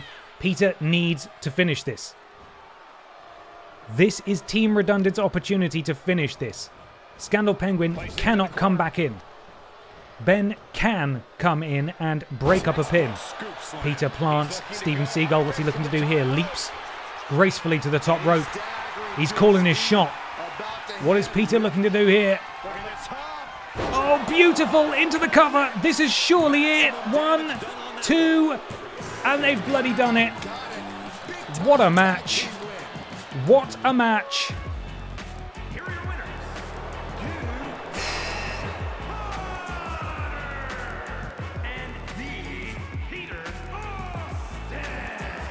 Tag team chemistry in full effect with these two superstars. And if I'm in the tag division, I'm hoping with an undeniable performance there from Team Redundant. It could have gone either way at any time, but eventually the cards lined up. Scandal Penguin unable to come in and save Steven Seagull because he'd already broken up a pin once. Ben, damaged, able to get the counter, tags in Peter. Peter comes in, hits his finisher, pins Steven Seagull, and it's all bloody over. Oh god, it just went 10 minutes, it seems. So there we are. God, that was a good one, wasn't it? I think someone said not even a pay-per-view. I know, mad, isn't it? That should have been a pay-per-view match. God, that went so long that I kind of need the toilet. So I feel like perhaps now would be a good time to visit EE Tim before his match. And I urge all of you to wish him well, because this is his debut. So, when EE Tim comes on screen in just a second, you tell him how much you want him to do well today, because he's going to be wrestling in just a moment against Rules Boss. See you on the other side, everybody.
Predictions now live, everybody. Who is gonna win? Rules Boss or EE Tim? By the way, I'm not just leaning randomly from side to side. I've got shorts on and my chair is made out of faux leather. And you don't want bare skin on faux leather action. So I'm sort of just pulling the... What are they called? Leg sleeves, I believe is the technical term. I'm pulling the leg sleeves so that they cover the chair properly. That's what we're doing. No clam in this house. Nuh-uh. We don't like that. Okay, 19,000 channel points versus 3,500 in favor of Rules Boss. The cleaner EE Tim, outstanding. Here we go. Ooh, we've got more. How exciting! We've got new rivalries. The game has given us new rivalries. From what I understand, in universe mode, which by the way is what this is called in WWE 2K video games, where you get to do whatever you like. You can have up to 4 rivalries at a time. You can make them yourselves, or they can form of their own accord. What we should do after this show is go in and get rid of the Commander PIS, versus Hannah Montana one, because as far as I'm concerned, that's done. We finished that one. So, there we are. Oh, of course, there's bloody promos, aren't there? Okay, can we rescind that? Can we cancel that so everyone gets their channel points back? Because that would be unfair. This is just a promo battle. So they're going to go back and forth on the microphone. A war of words, if you will. Thank you, mods. Thank you very much. Let's see what happens. I think they're still going to come out, though. And here comes one of our favorites. Oh, God. I think this is Rules Boss first. Where are you, Rules Boss? Yeah. It's scheduled for one fall. Making his way to the ring Didn't we have this before where it actually turned out to be a match for some reason? Let's have no predictions anyway, though.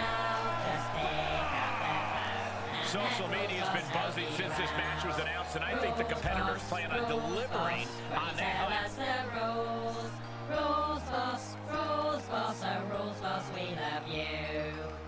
Hello. Here comes Rules Boss, former NXT champion, of course. And he's got a microphone. What's he going to say?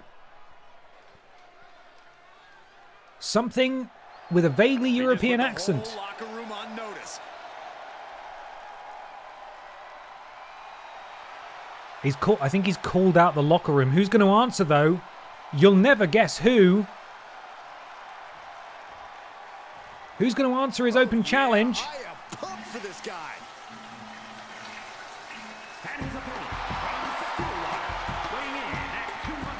So that's a slight modification on the EE Tim music. With a toilet flush.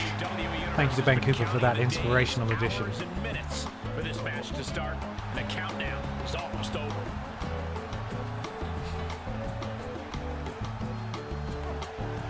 Holy shit, that is very Kenny Omega, isn't it? Did they just put Kenny Omega's entrance in here? For non-wrestling viewers' context, Kenny Omega, one of the best wrestlers in the world, not in WWE, in AEW, different wrestling promotion. He was, one of his nicknames is The Cleaner. Kenny's entrance is in it, yeah, that's mad. That's so, I mean, I love it, but that's insane. It's called Alpha Omega, isn't it? Oh, it's called The Cleaner. That's great. They've done that for ages. God, I've totally missed that somehow. Okay, everybody. Could we potentially do some predictions now, if it's not too late? If people are willing to... You can always not bet, but predictions may be available shortly if you want to get in on this. EE Tim versus Rules Boss. Rules Boss called out the locker room. Of course, he unsuccessfully challenged Dick Mychenko for the BENXT Men's Championship very recently on BENXT. Thank you, Trailing Badger. Rope break there.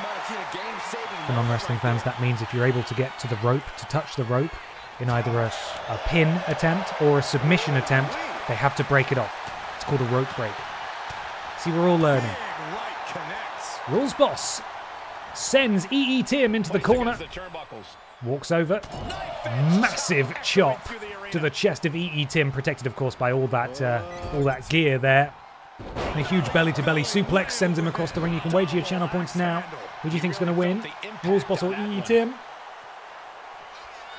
Oh my god. Rules Boss, an experienced professional, of course, had enough time. He knew he had enough time to do a big taunt, a gesture to the crowd there, and then massive open palm slap to EE Tim. But although EE Tim is new, he's not an idiot.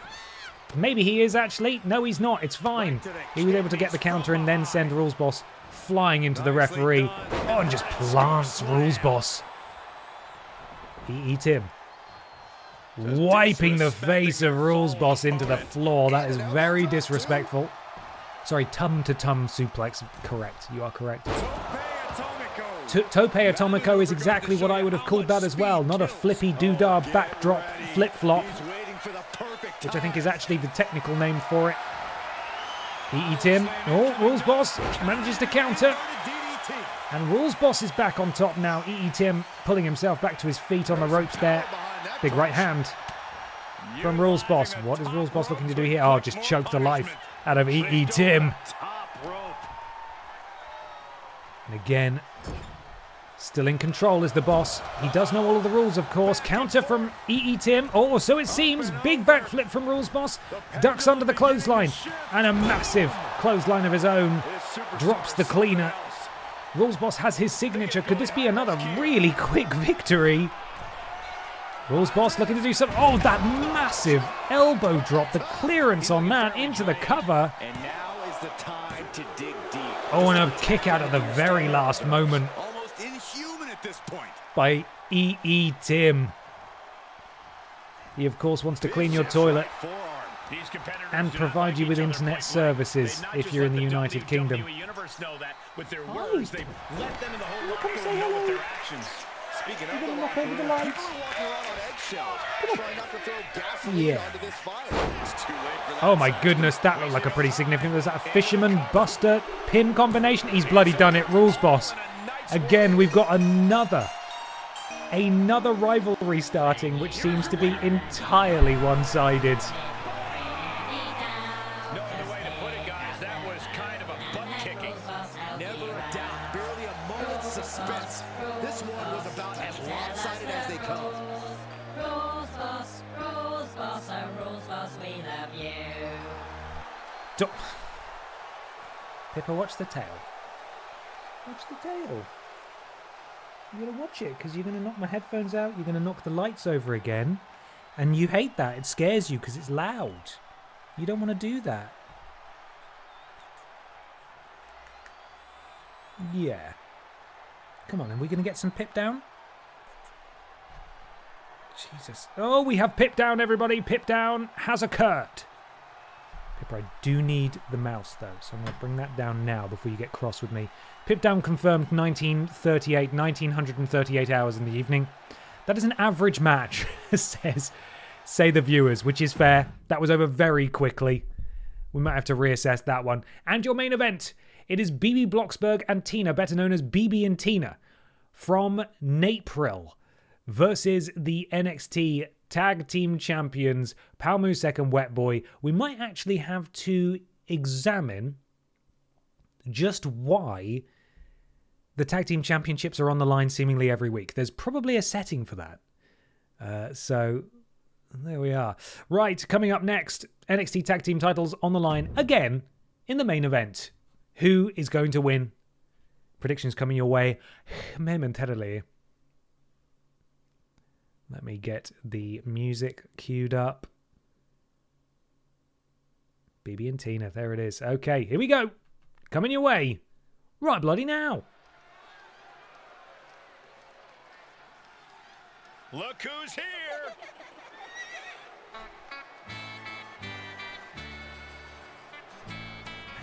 It is a 10-hour entrance. Yeah, the DX entrance takes fucking ages. I probably should change that, but there we go. The crowd's like, who's this? I don't actually know who it is anymore.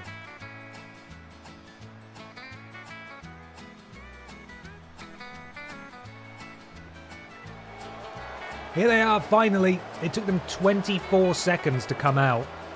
Remember, guys, the title's on the line here in this one. And I don't remember the last time the champ was in this much Yeehaw, everybody. Might just be the Yeehaw. change his hands. Hex, and I mean Hex. BB and Tina challenging for Tag Gold. Will they be successful? Get your channel predictions in right now. Get your channel points wagered. But now it is time for our champions, Los Poki Hermanos.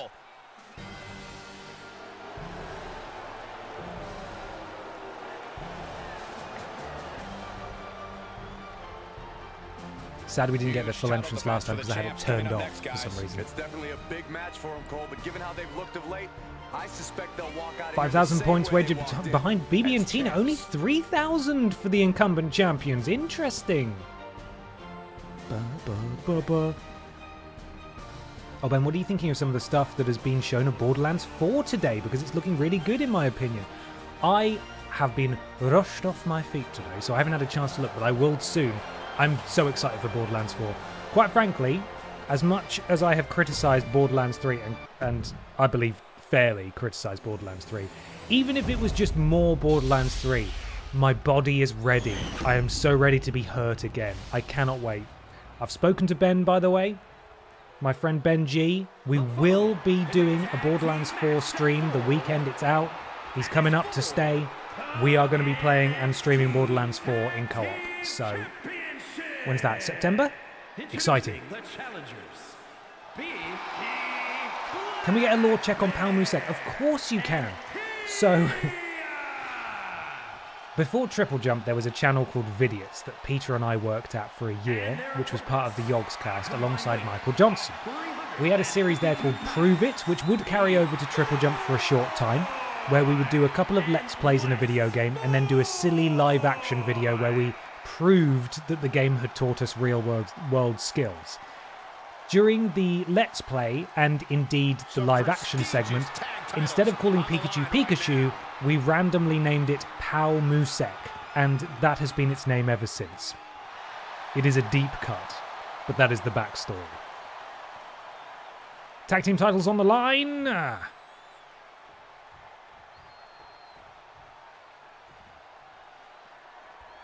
Pal Musek starting things off against BB Bloxburg. Interesting. Do you think Los Pokemons just want to fight people from European nations? Because last time they fought the Italians, and this week they're fighting the Germans. BB Bloxburg attempting to choke the life out of Pal Musek. But a counter, and oh, look at that, a sling blade, and then that roll. Oh, and then the drop kick as well. BEA, beautiful. I'll put the mouse back down now, Pippa. Sorry, I needed to use my right hand. I'm right-handed, and you're lying on my arm. Pal Musek, we've seen what Pal Musek and Wet Boy can do in an unstructured match, that being a ladder match. A lot of offense on the inside and the outside of the ring. Now you get to see them in action, although Pal Musek was countered there by BB, who delivers a dropkick of her own. Pal Musek very much the Peter Austin of the team to Ben Potter's Wet Boy, in that Pal Musek is fast, capable of electrifying feats of athleticism. Wet Boy more dominant, powerful, perhaps a little slower. Trading blows back and forth, very even in this opening encounter. And now Wet Boy makes his way into this match. BB sent into the ring. Double diving shoulder tackles. Oh, and BB immediately able to counter Wet Boy. That's pretty embarrassing. He's just tagged in and he's immediately on the back foot. Still wondering what those gloves are made of. Is it made of Pokemon flesh? Or is it indeed made of glove? I don't know. Again, we've got our top scientists on it. So 2 dead channels and 7 years ago. Yeah. Hey, 2 channels in 7 years, earning a full-time wage. That's not bad. It's not bad. Could be better. It's not bad. Wet Boy with sinister intentions. Electric chair sends BB face first into that turnbuckle and drives the knee into the jaw of BB Bloxburg. Stumbles over, tags in Pal Musek, and BB's able to dive and tag in Tina. And now it's Tina versus Pal Musek. Both go for the same thing. Miss. What is Pal Musek doing here? He manages to grab Tina on the reverse. Bouncing back off those ropes. Tina, oh, eats a foot. It's a leg lariat. That's the name of that move. I remembered it now. Leg lariat to Tina. Boot to the gut. Bending the arm round. What is Pal Musek looking to do here? Marches over. Bloody hell, look at that. The lucha offense of Pal Musek, as he is renowned for, of course. Wet Boy, massive clothesline sends Tina tumbling to the outside. And you know what? Takes it to BB as well. Oh, don't do that. No, Pal Musek, leave BB alone. Jesus Christ. And BB's spine driven into the edge of the ring. Thankfully, Tina there to avenge her partner. Big chop. Boots, kicks, DDTs on the outside. And a taunt now from Tina, who doesn't have a last name for some reason, undeserving of a last name. Sends Wet Boy tumbling on the outside. Tina decides that's enough, actually. We're at a count of 7 here. Now, if Tina rolls back out of the ring, she will break the count. It will restart at 1. But she's not done that. I think she just wanted the victory, to be honest. And perhaps that was a mistake. Oh, counters it into another pin. 1, and a kick out at 1. Tina with a taunt. Can't be taking too long, though, because you could see the outstretched arm of Pal Musek there. Wet Boy could have dived over and tagged in. Oh, and that... was that dragon screw? Leg whip there. Taking out the base of Tina. Sends Tina into the corner. Tag. In comes Pal Musek. And what a Tina. What's Tina going to take here? Oh, doesn't look too bad. You know what, that looks fine, to be honest. Oh, Power Music needs to get in there. Tina's crawling for the tag. Oh, he misses. And that is the opportunity for BB to come back in and save her partner. But immediately gets taken out by the electric mouse. And Power Music, with his finisher, sends BB into the corner. Decides he wants to attack Tina for some reason. That's probably a mistake. What is Power Music doing? Headlock applied. Here we go. Oh, the running bulldog. Face first into the canvas goes BB Blocksberg.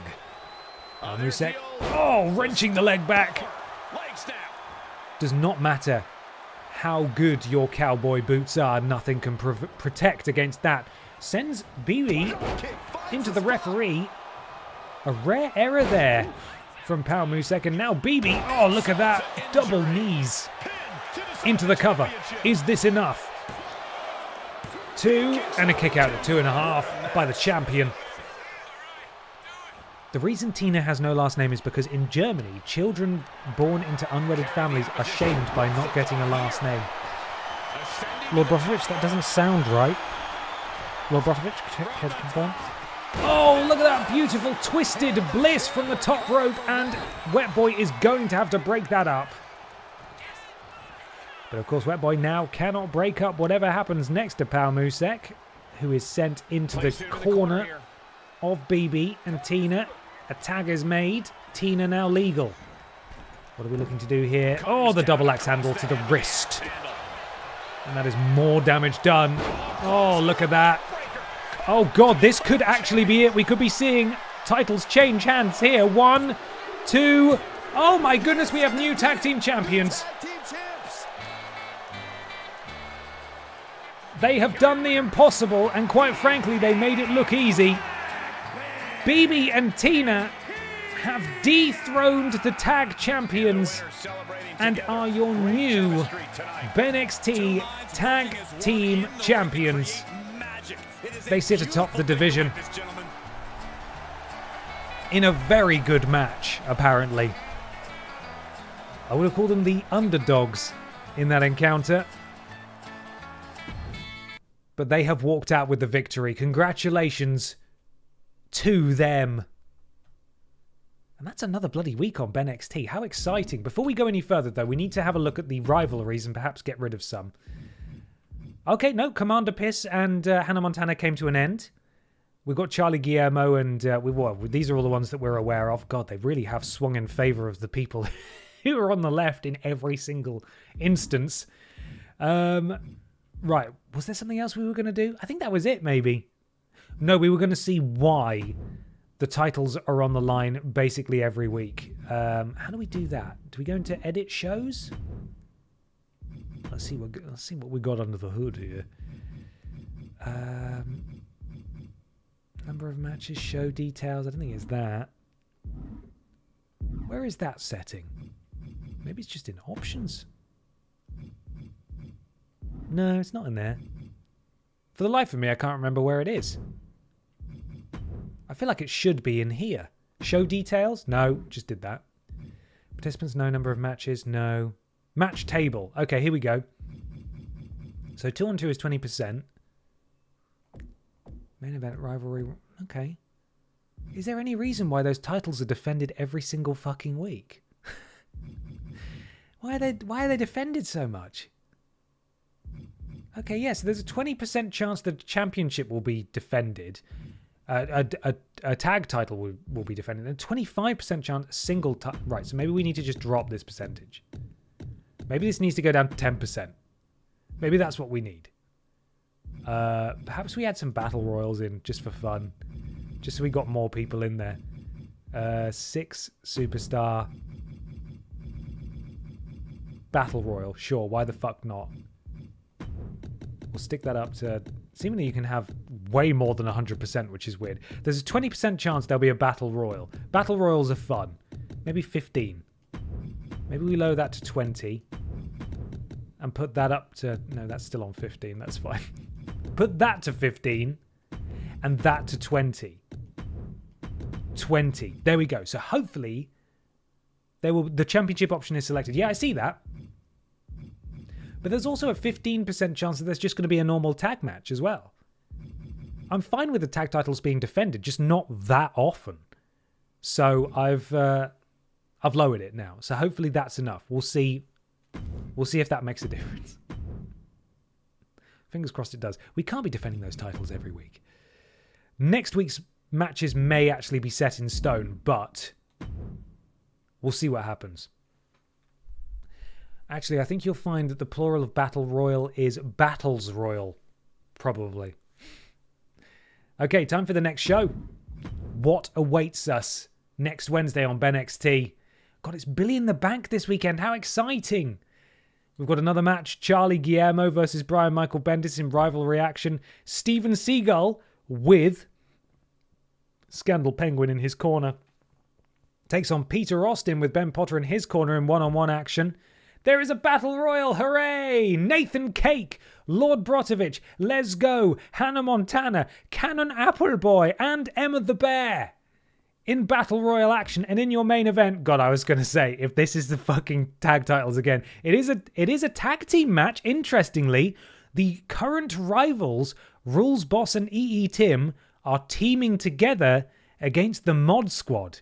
Now, if you're new to the streams, the Mod Squad had a little bit of an accident in that Lord Brotovich decided he was too big for the Mod Squad and didn't want to be a part of it anymore. So Lord Brotovich is no longer part of the Mod Squad, but it does mean that we get to hear the Mod Squad's amazing theme song. First up, though, Chavo Guerrero versus Brian Michael Bendis. We continue the rivalry. Let's skip through that. Don't want to see that. Predictions coming your way momentarily. He's still wearing his mod gear. It's because I'm lazy and he wants to rub it in. That's why. Cue up the music. Cool. We're good to go. Predictions starting now. Who is going to bloody win? Let's find out. Here we go, guys. The following contest is scheduled for one fall. Making his way to the ring from El Paso, Texas, weighing in at 225 pounds, Charlie Guillermo. This is a match that folks have been clamoring for, and they are excited. Folks have been clamoring for it. Chavo is up first, but he's facing a challenging opponent in BMB. Yeah, now we're talking. Of course, he done Miles Morales, lest we forget. From Cleveland, Ohio, weighing in at 228 pounds, Brian Michael Morales. The moment this match was announced, the WWE Universe 7,000 channel points backing Chavo, 2,000 backing Brian. I think that's fair. Chavo was exceedingly dominant last week when they faced off for the first time. I don't know what he's waiting for. Chavo's right out there.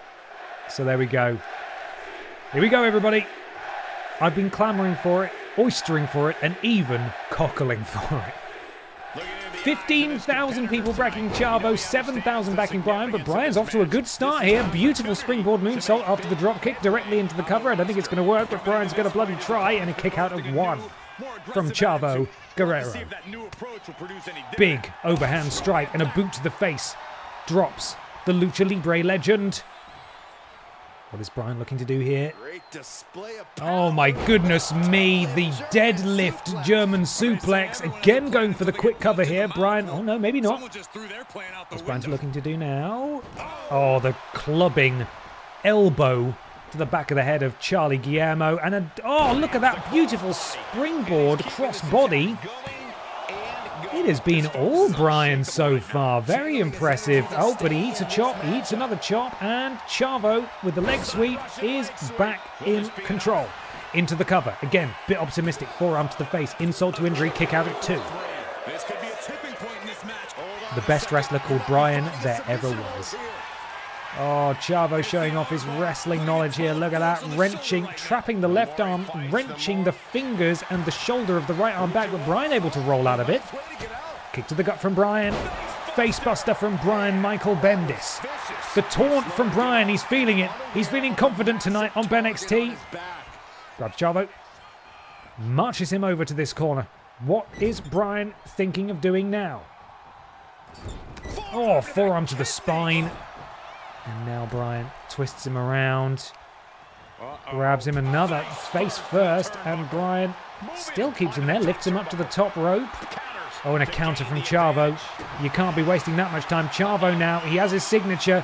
Hoists up Bryan. And what is this, a gory special? I think it's a submission, actually. Lets him go, but Chavo does have his finisher now. Oh, goodness me.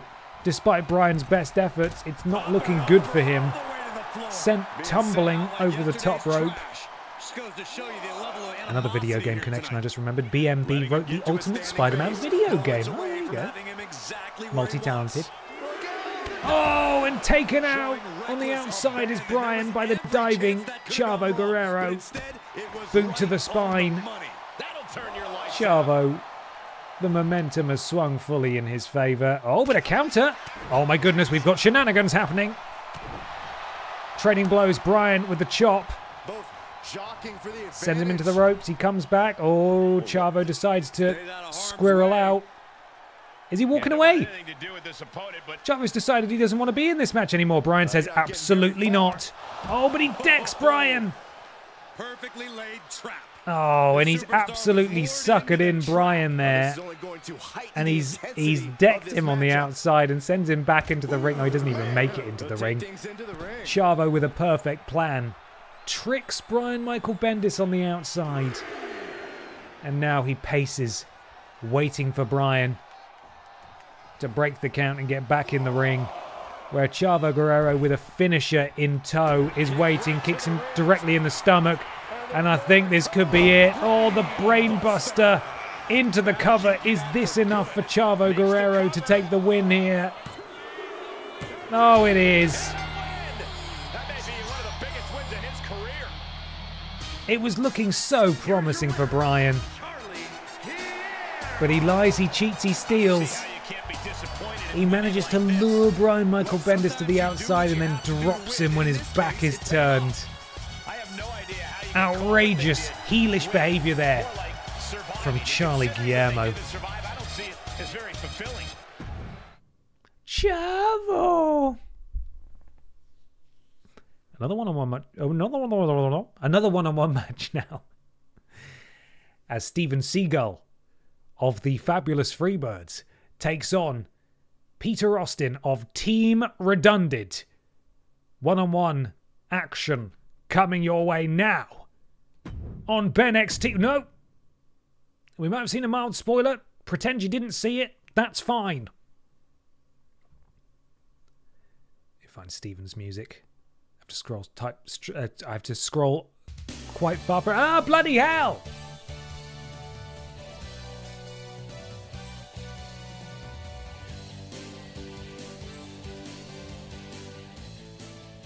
Thank you so much for the raid. Hello, Cultaholic. How the bloody hell are you?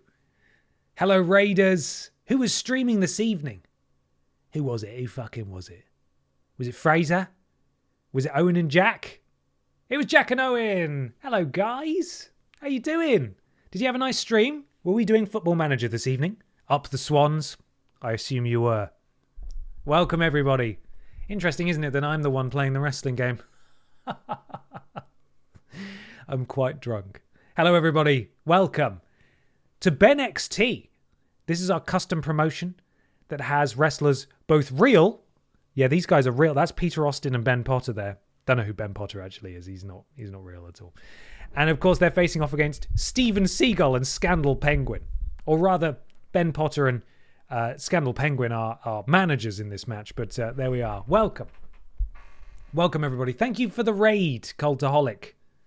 Hope you guys are doing well. I was in the offices earlier today. Very briefly, popped up to say hello. There weren't many people in the office today, but it was lovely to see folks. Okay. We crack on. Steven Seagal versus Peter Austin. If you've got channel points, by the way, Raiders, you can wager them now. There's a prediction happening in chat. This is what we do on Wednesday nights on BENXT. You can wager your channel points. Who do you think is going to win this match? You could win big, or you could win absolutely fucking nothing. Hello, Amy. How you doing? Your husband's about to wrestle. Very exciting. First, though, we've got to see the big bastard Seagull make his entrance.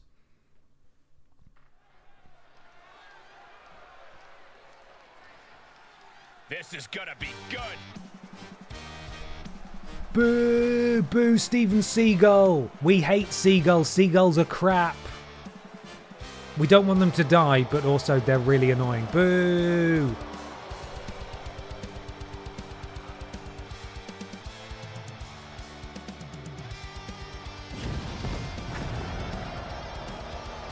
I knew that was coming. I probably should have warned you as well, shouldn't I? Seagull are dicks. Is scheduled for one fall. Making his way to the ring, accompanied by Big Time Pretty Boy. Big Time Pretty Boy, of course, is Scandal Penguin's real name. From no place in particular, weighing in at 468 pounds, Steven, super athlete, Gentlemen, this has Steven all the Super makings of an Athlete. all-time classic match. There we go. And now, Peter Austin with Ben in tow. Where the fuck is the music? There it is. It's all alphabetized, but I still can't bloody find it. and his opponent from Yorkshire, England, weighing in at 195 pounds. Oh, The leader. it's great. This is great. I think this superstar is actually happy to risk their own career to help someone out. They are in the wrong business. Corey, I happen to think that's what makes them a good person. They place a higher value on friendship than success. Yet another reason we're not friends. Peter Austin ready for singles action. The leaping bum slap. A signature move of these two, of course. Let's see what happens. I wonder if you know who Marty Jannetty is, Amy. If not, don't worry, Ben would never do that to your boy. Would he? Right, so Marty... Well-traveled superstar who has seen a lot of... Wrestling context for you specifically, Amy. Spoilers! Marty Jannetty was in a tag team. The raids keep coming! Thank you so much, Kat. It's Kat's birthday tomorrow, everybody. She's been streaming all day. I hope you had an amazing stream, Kat. Thank you for the raid. Welcome, everybody. Happy birthday for tomorrow, Kat. Hope you have an incredible day. And I hope you've had a lovely time. Have you been playing Resi 7 all day? Or have you been playing some different things? Resi 7's so good. And so frightening. Right, so Marty Jannetty. Right, here we go. So Marty Jannetty was in a tag team with a wrestler called Shawn Michaels, who has since gone down as one of the best and most widely celebrated wrestlers of all time. There was a famous moment where Shawn Michaels betrayed Marty Jannetty, and Marty Jannetty his career never really recovered, and it was all the Shawn Michaels show after that. So I think what people are inferring is, what if Ben does to Peter what Shawn Michaels did to Marty Jannetty? It's not going to happen, though, because I have no control over that. So there we go. What did you do? I've been on for 8 hours, 5 hours of Resi, then quiz, then Jackbox. That sounds amazing. Well, Kat, please relax, enjoy your evening, and have an amazing day tomorrow. I hope you do as little as possible. Just chill. Have a fantastic time. I hope you and Tech Support Bob are going to get fucking riggedy wrecked and play some co-op games or watch some TV or something, or you go have a nice meal or whatever you want. Just have an amazing time. You have to go to the hospital, Kat. Come on. Do you have to go tomorrow? I hope it goes okay. I hope you have a lovely day regardless. So, NHS scheduling an appointment on your birthday. Well, what can you do, eh? What can you do? Okay, so Peter Austin, Steven Seagull, one-on-one action. This is a tag team rivalry between Team Redundant and the Birds of Prey. These two are locked in battle at the moment, but only two representatives are in action now. Here we go. Massive dropkick from Peter Austin. Amy, I think you're going to be very impressed at the offense of Peter. Look at him go. Brilliant. We're going for meatballs at IKEA after. Fantastic. That sounds bloody lovely. Are you going to get a Fligurdugsbjörd? A blue Buden student for the living room, maybe? Treat yourself. You never know when you're going to need a Buden. Some kind of div. Thank you for gifting a sub to Poixin. Welcome, Poixin, or maybe Poison, to the thickness. I've got to do the thing, haven't I? Ahoy, hoy, wet dreams and thick streams. Welcome to the thickness. Peter Austin fully in control of Steven Seagal here. He's looking a little battered now. Wrenching the leg. Of course, that won't stop the bird from flying, but it might stop Steven Seagal from standing. Kicks. He endured the charge and now looks to Pippa lead has his own brought raid. her fish. Oh, that is a huge, timely DDT from Steven Seagal to Peter Austin. I hear you, Pippa. I see it. I can't reach it. You put it really far away from me. There's the reversal. Nice handspring evasion. I can't really see it.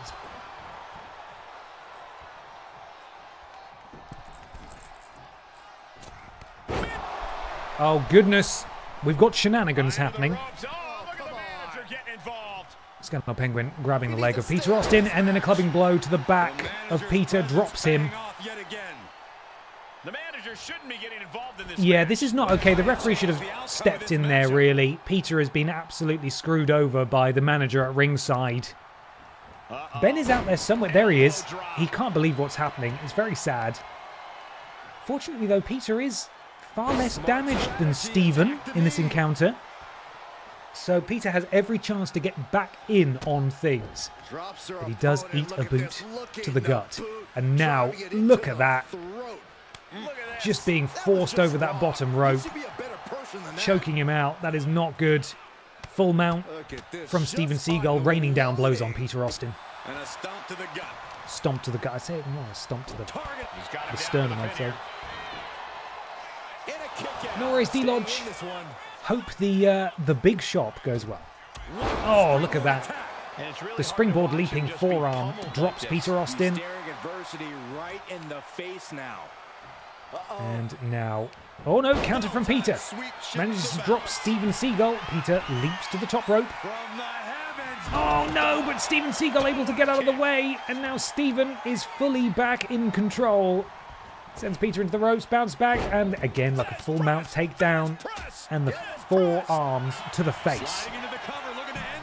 So many feet to tum-tums indeed. Getting the shoulder up before two. An emphatic kick out, and there's still a lot of... kick right to the knee. This could be it here, guys. Wrapping him up. Look at this. Yes, La Maestro. Shoulders down. He's far from finished. Peter going for the quick roll up there, but a counter. On a counter again from Peter. Just has to keep it up. Keep the attacks coming. Thank you very much, Kat. Have an amazing day tomorrow. Peter, we've seen him do this before. The double German suplex into the standing front-facing suplex. Spins him round. Impressive power from the small man. And Peter has his finisher. He goes into the cover there. Peter is confident clearly that he can do this. And he's fucking done it as well. That is a one-on-one victory for Peter Austin. He defeats Steven Seagal in the center of that ring. I don't know why Ben's celebrating like he's been in a match, but he's there anyway. Celebrate this win. You deserve it for focusing up and keeping. Huge win for Peter. Massive advantage in this rivalry goes to Team Redundant over the Birds of Prey. Great job, Peter Austin. Ben, do you mind if I share a link to a farewell card for Adam's leaving? Trying to get as many people to sign as possible. We're going to give it to him on his last See You Next Tuesday stream. Of course, that's a really lovely idea. Please do. You absolutely have my permission to share that. That's a fantastic idea.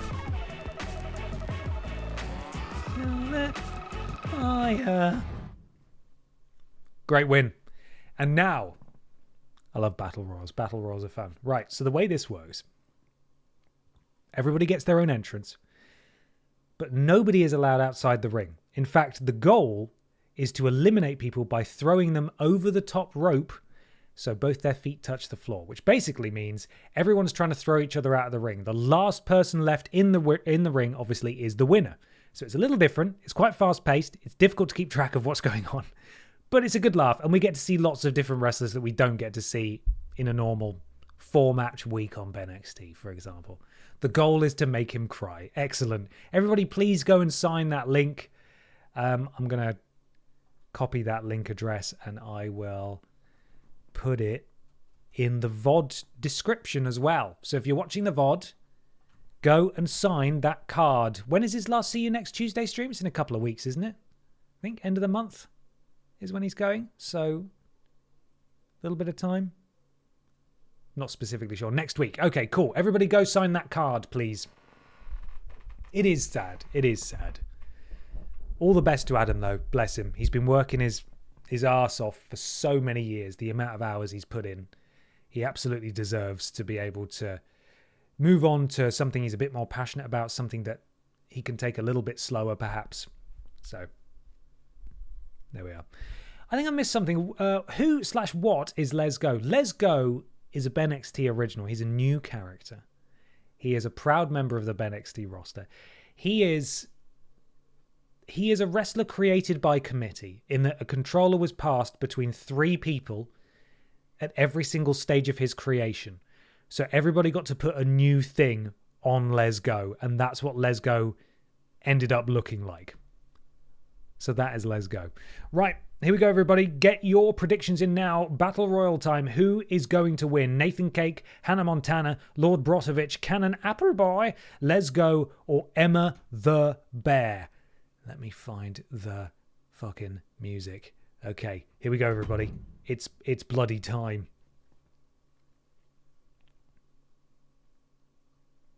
Got to load for 6 years to load all these amazing wrestlers in first, though. We're off!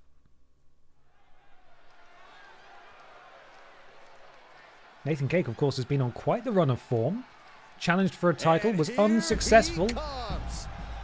But my God, he did a great job, and I'm proud of him.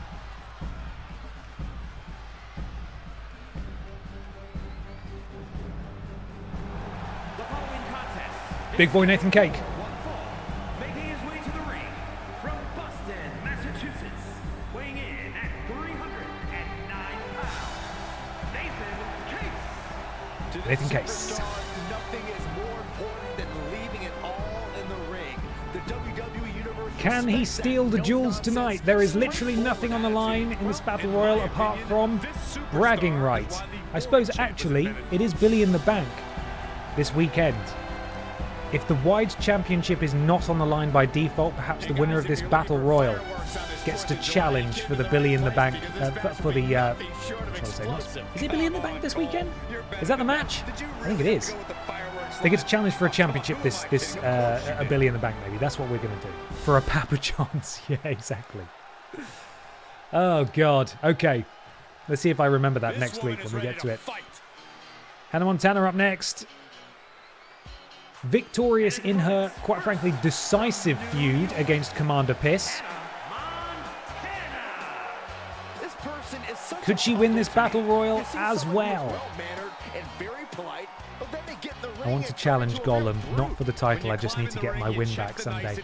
Never forget that Mr. Black did lose to Gollum in a one-on-one match.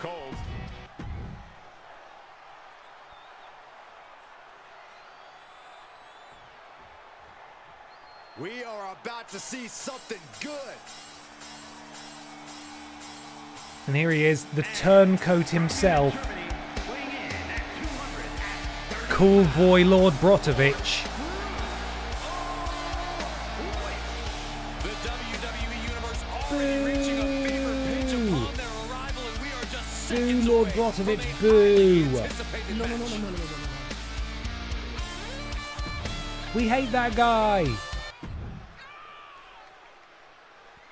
But we love this little freak.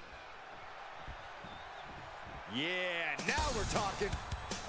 Do a flip. And from Berlin, Germany, weighing in at 105 pounds, Little Cannon Boy's here. You know, this person takes some pride in their work, but who could blame them? You are as gifted in the ring as this performer. Wow, you are laying it on thick, Saxton. Don't Gets worry, me every time. I'm sure they'll hear you when they... Love him. BENXT original Les Go coming out next. All right, I love this guy.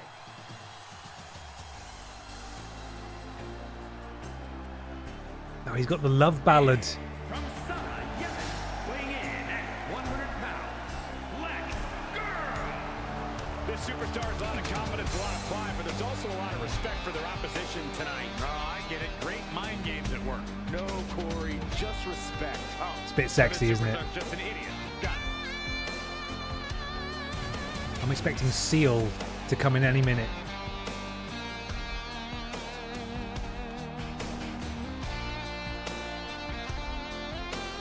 Let's go with his cape. Thank you to everybody watching at home for spending part of your... And there's, of course, one final competitor, possibly the favourite in terms of size, but we will see if she can do it.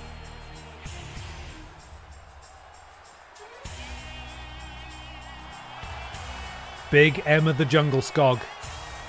And from the North Pole, Emma the Bear. Emma the Bear. This looks to be a match with major implications here in WWE. Can she win this battle royal to earn miscellaneous title shot at Billy in the Bank on Saturday? We will see. The battle royal has begun. Let the And we're away. They're all going off. Also, a huge welcome to McKerndy Gaming, by the way. Hello. I saw your messages going through in chat. I'm so sorry I didn't say hello before now. I was desperately trying to cue up the music. It's really challenging to do it all independently. But welcome to the stream. I hope you've had a lovely day. Thrilled to have you here. Crushing that Okay. hamstring. Everybody locking up. Brotovich and Cake.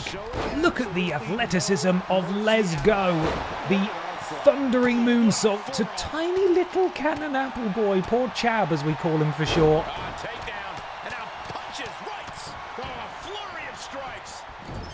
Emma the Bear attempting to eliminate Les Go at this early juncture. Manages to hoist him up. There is a mini-game happening that we are not privy to, by the way. If you actually play it, there's a button-mashing mini-game. Nathan Cake lifting up Cannon Appleboy. Chab, sorry, but a counter from Cannon Appleboy. And Hannah Montana, unfortunately, is making Lord Brotovich pay. We're seeing an awful lot of Les Go tummy at the moment. Not necessarily what we paid for, but what a lovely bonus, eh? My day's been great, thank you for asking. Yeah, busy one, but great.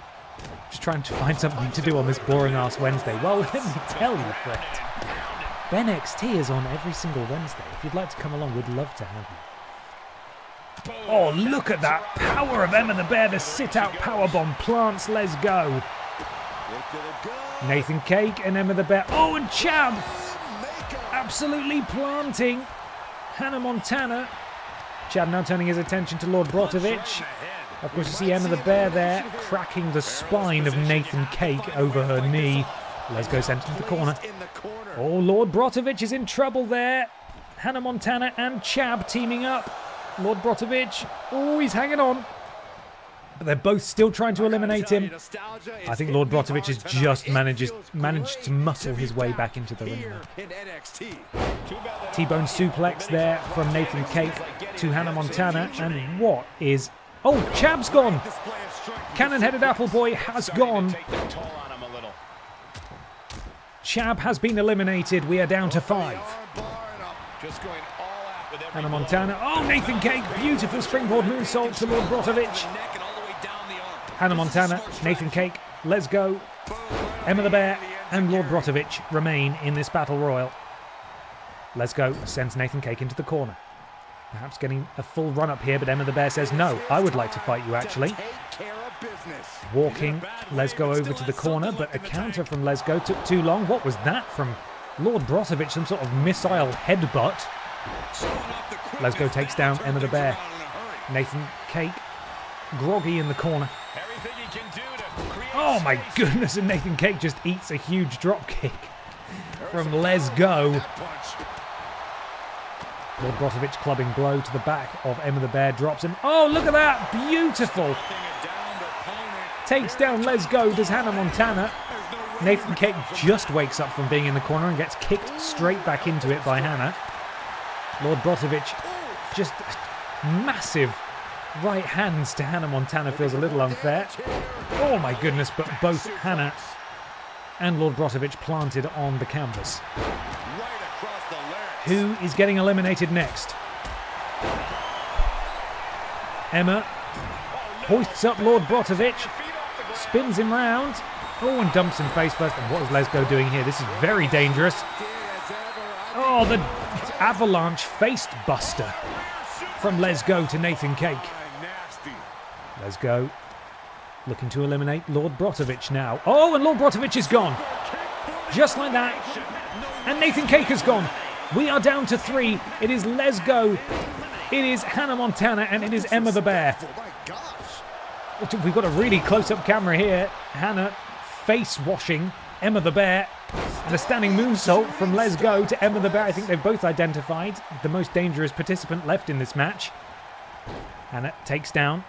Full mount. And here come those trained strikes which she learned in pop star school. Let's go. Now trying to eliminate Hannah Montana. Emma the Bear watches on, maybe thinking about getting involved. Hannah manages to cling on though. She's desperately trying to get back in under the bottom rope, and the elbow means that she is back in the ring. Shoots a kick from Lesgo. Emma the Bear is waiting. Boot to the gut. Into a powerbomb position. Hoists up. Lesgo. Could this be an elimination? No. Spins him around. And just dumps them over the top rope again. Not really sure what was going on there, but a Superman punch from Hannah Montana. The best of both worlds Superman punch. Hannah sends Emma into the corner, into the ropes, sorry, who then eats a super kick. Hannah Montana absolutely in control here. I think it's only a matter of time, potentially, before we see Hannah Montana taste gold in BENXT. Hannah went for an elimination. Counter from Lesgo. Counter from Hannah. Oh, and Emma the Bear inserts herself. Oh, look at that huge spinning Uranagi from Emma the Bear, and these calculated strikes, and then the DDT from Lesgo. Lesgo now standing tall. This could go either way. Who is going to win this battle royal? Lesgo props up Emma the Bear on the ropes, looking for the elimination. Hannah watches on. Could help. Decides not to, and Emma the Bear's gone. It is Lesgo versus Hannah Montana, and Hannah was waiting. Hannah immediately with a backstabber. Lesgo to his feet. Hannah hoists up Lesgo. Marches around. Oh, and then a kick. Drops Lesgo. The beautiful top rope springboard moonsault. This is Hannah Montana's to lose, quite frankly. And now she's looking to get that elimination. Can she do it? Hoists up Lesgo. And immediately throws him out. Hannah Montana going for the bow as well. Hannah has taken out basically the whole field herself. A huge victory for Hannah Montana, who has seemingly, per the stipulation I have decided, earned the right to challenge for a title this weekend at Billy in the Bank. If both titles she can challenge for there are already matches for them, we'll make it a triple threat. She will be a part of it as well. Hannah Montana. Boy howdy. She deserves that. I'm happy for her, quite frankly. Huge win for Hannah tonight on BENXT, going in to Billy in the Bank this Sunday. Of course, there'll be a Billy in the Bank ladder match as well, won't there? God, that's a whole other thing I need to explain. Money in the Bank, right? In WWE terms, there's a men's and a women's match. It's a ladder match with a briefcase up for grabs. If you get the briefcase, if you win, you're able to cash that briefcase in anytime, anywhere, for a title match of your choice. So traditionally, that is cashed in when the champion is at their weakest. So it might be they've just lost a match, they've been beaten down by somebody else. So there's a good chance if you win Money in the Bank, or rather Billy in the Bank, you will be able to win a championship off the back of it. All to play for. My goodness, Sean Wallace 3, I'm so sorry. I think I missed your resub about 10 minutes ago. I was just very excited about what was going on. Thank you very much indeed, Sean. And the Lewis Meister as well. Thank you for the resub. 2 months. I appreciate you both. Thank you. I love how you're explaining the wrestling steps to non-wrestling fans. Well, I went on sort of like a missionary kind of quest this week to try and recruit more people to BENXT, especially in the, like last week, there was some people in the chat who said they don't watch wrestling at all, but they watch BENXT. And I thought, well, if that's the case, if wrestling is what's putting people off, then I need to appeal to people's silliness. And if people want the silly and they come and watch BENXT, but they don't know what wrestling is, then I sort of need to explain what's going on as we go. So we can learn as we go, much like Worst Games Ever. So that's what I'm trying to do. I hope it's not patronizing, and I also hope that the useful information I'm teaching you doesn't push out bank PIN codes and other useless information that's in your brain. So there we go. It's main event time. The Mod Squad take on the tumultuous temporary teaming of Rules Boss and EE Tim. Slight spoiler there, we're ignoring it. Who do we think is going to win? The Mod Squad or Rules Boss and EE Tim? Who bloody knows? All I know is that the Mod Squad have a fucking brilliant theme song, and I will never stop saying that. So that's what's going on. But Corey, can these two rivals coexist? Get your channel predictions in now. Who is going to win? EE Tim and Rules Boss take on the Mod Squad next. In our main event, I should say, as well.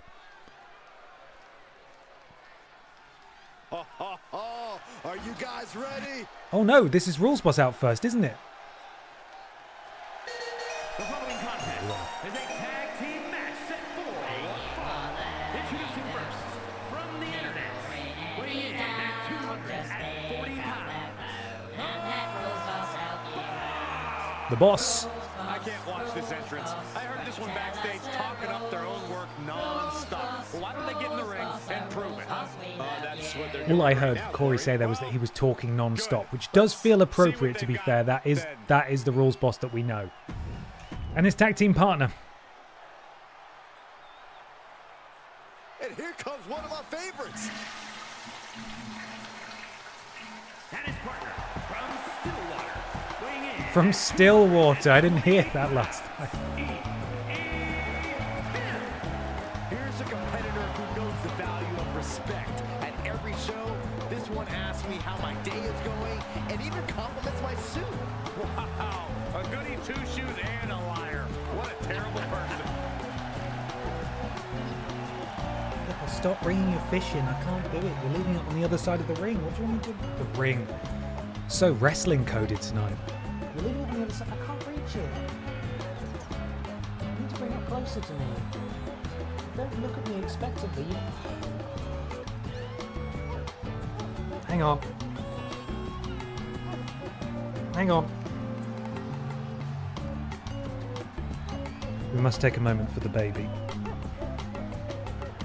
Shifting gears now, I'd like to take this opportunity to wish everybody a very happy 4th of July. And if you're into fireworks, don't touch that remote because this one is sure to be explosive. Who writes your stuff? Oh, I got it down the stairs as well. She loves that. Off she goes. EE Tim. Teaming up with his arch rival for now. And now, oh god, it's the best music we've got in BENXT. And here they come.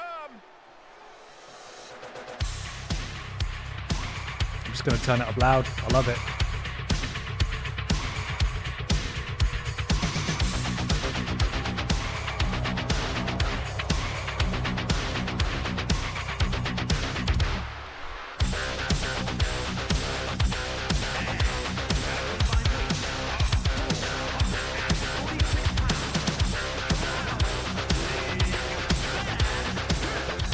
Imagine Lord Brotovich not wanting to have this theme anymore.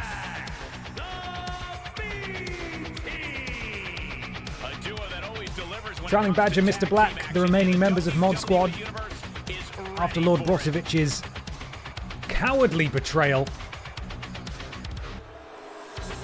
Don't swear, they will ban you. Here we go. Rules Boss starting things off for his team. Trailing Badger starting things off for his team. The Boss, the Badger. The Badger with a lot more experience actually in ring than Rules Boss, admittedly. Trailing Badger doesn't have too many wins under his belt, but That's something to keep in mind. He has been wrestling pretty much every week. So he's ready and raring to go. No ring rust on him. Kick to the back. Kick to the back is what I was going to say as well. Kick to the back is what I said again. Sent into the Mod Squad corner is Rules Boss. Tag. In comes Mr. Black. What tag team bullshit are they going to do now? Into the ropes. Oh, fuck, he's dead.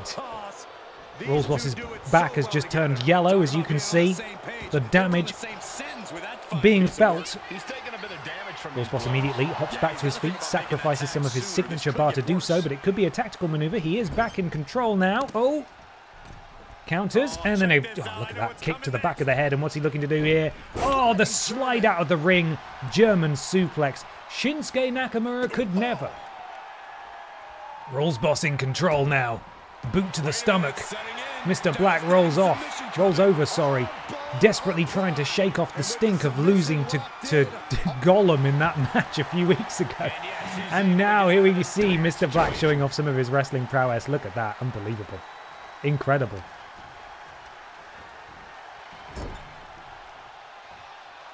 Tag, in comes Trailing Badger. Interesting that Rules Boss has not chosen to tag in EE Tim yet. Double elbow drop. Oh, and the double kip up as well. The coolest guys in the world. Oh, Kimura lock. Trying to wrench the shoulder out of Rules Boss's socket. Or should I say e-cock it? I shouldn't. Trailing Badger, of course, as we have learned, is a submission expert. And this could be where we go for the tag. Uh-oh. Oh, EE Tim tagging himself in. Oh, and Rules Boss. That is not a good way to solve that. EE Tim aggressively tagging himself in, then gets absolutely clocked by Rules Boss, and Rules Boss has left. Rules Boss has left the ring. He is no longer in the match. It is now a handicap match. EE Tim taking on the Mod Squad by himself. Although they didn't seem to phase him. He did a Superman forearm that leveled Trailing Badger. So EE Tim not phased at all. Leaping sort of senton there. But now Trailing Badger back in control. He does have a signature. EE Tim not hurt at all, though, so he's going to have to do a bit more than this. Look at that. Beautiful. Directly into an arm bar. Trying to break the arm. And he's rolled him round as well. Is he going to go for the other arm as well? Oh, goodness me. Is he going to try and break the arm here? No, he'll... Oh, my God. He'll never clean toilets again. EE Tim's arm wrenched out of its socket. Boot to the gut. And what is Trailing Badger trying to do now? Hoists him up. Look at that power bomb into the cover. Is it as simple as that? 2 and a kick out. EE Tim is still in this. Trailing Badger still has his finisher, though. He's gone up top. What's he looking to do? Drops the knee to the back of EE Tim. That's his toilet cleaning spine. You can't do that. You can't take away a man's livelihood like that. EE Tim. Oh, the shoulder breaker. Tag, Mr. Black in the ring. Mr. Black calling for it, and he's got his signature stored. Is he going to hit his signature maneuver here? He's taunting. Oh my God, a massive clothesline levels EE Tim. He is stunned, he is down, and he is out. The Mod Squad have defeated the ramshackle team of Rules Boss and EE Tim. Although there were shenanigans, this is a big moment for the Mod Squad. Of course, coming off a loss to the Winkler and Lord Brotovich, former stablemate Lord Brotovich. As bad day at the office again for EE Tim. And so, very excitingly now, we get to see what the match card is for the pay-per-view this month, which is, of course, Billy in the Bank. I'm so excited to see what this is. Billy Ray Walrus challenges Dick Mychinko for the BENXT Men's Championship. Commander Piss takes on Gollum for the BENXT Wide Championship. Rules Boss takes on EE Tim. Trailing Badger and Mr. Black, the Mod Squad, take on BB Blocksberg and Tina for the BENXT Tag Team titles. Peter Austin and Ben Potter take on Steven Seagal and Scandal Penguin. Chavo Guerrero takes on Brian Michael Bendis, and Ann Horse and Grimace face off for the BENXT Women's Championship. There is no Money in the Bank match. So we're gonna have to make one. We're gonna have to make two actually. What matches are we cutting? I think we might be cutting. I think we're cutting that one. Sorry, guys. And I think. I know they just. No, that just happened, didn't it? They can't not have a match. Maybe that one gets cut as well. Hannah will be added. I feel like Hannah should be added to the Wide Championship match, considering she's been feuding with Commander PIS.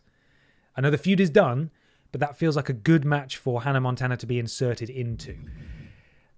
So, I deleted 2 matches, didn't I? So we need to add 2 ladder matches. We'll do a 4-way. We don't want it to be too crazy.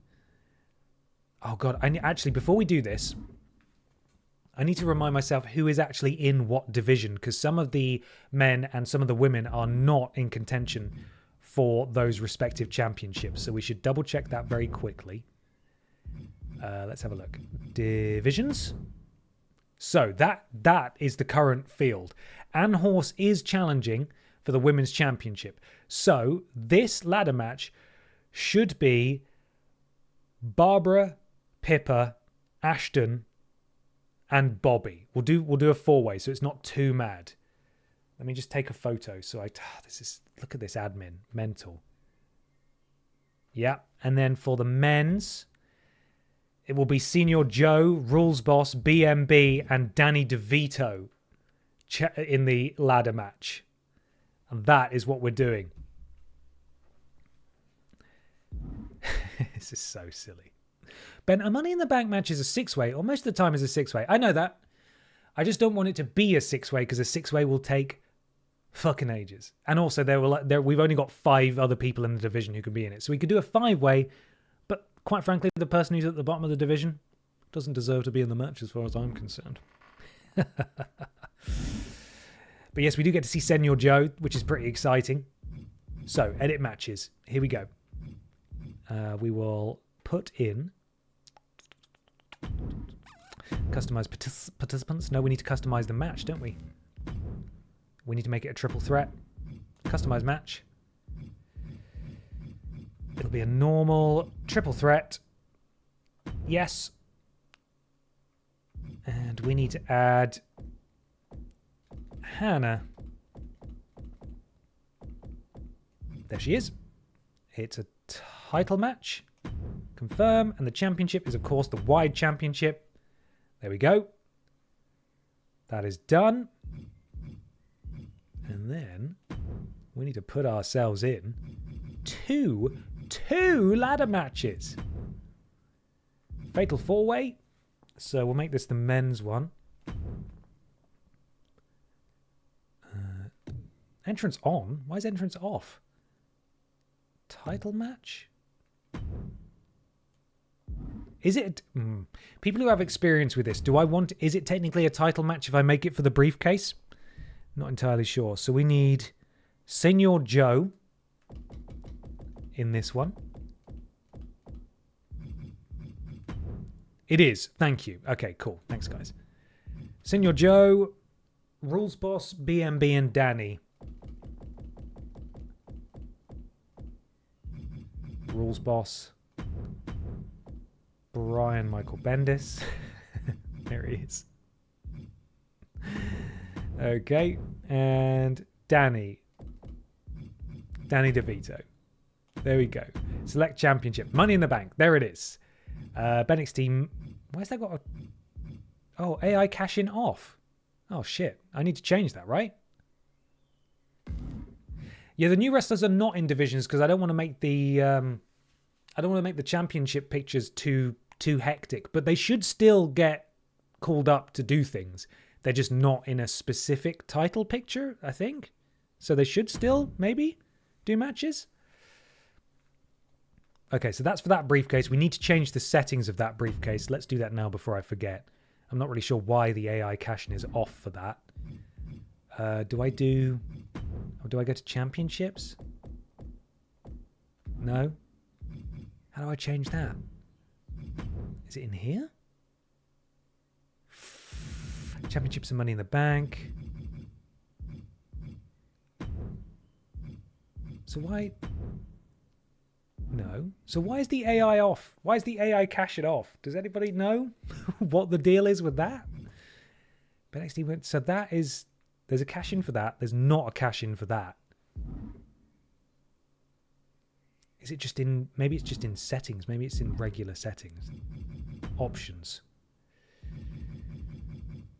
AI cash-in rate, 1 out of 10. No. I don't understand. How do we fix this? Okay, I'm going to set up the other ladder match. If someone wouldn't mind maybe Googling that for me, I'd really appreciate it. I'm not really sure what I've done that prevents the men's one from being cashed in. Okay, so we need to add one more ladder match. And that will be the women's. No. That's the one. Fatal 4-way. Continue. Title match. And in this one, we have got Barbara, Pippa, Ashton, and Bobby. Barbara.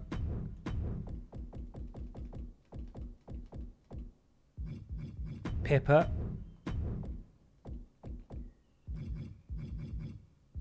Where's Ashton? Why can't I add Ashton to this?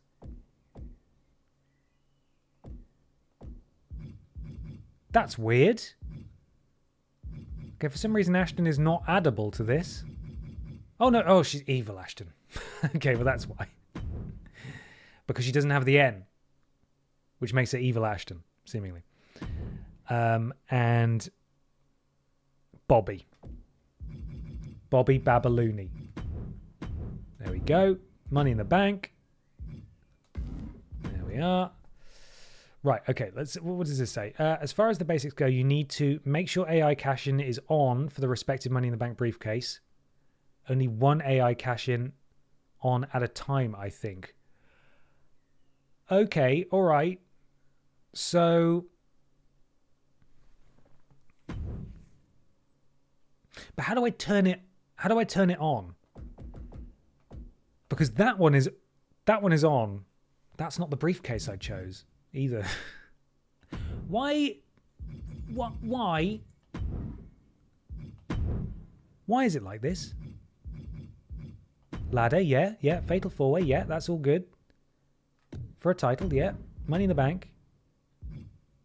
That's why I want that one. So AI cashing is off for this as well. So why is that off? How do I enable AI cash-in?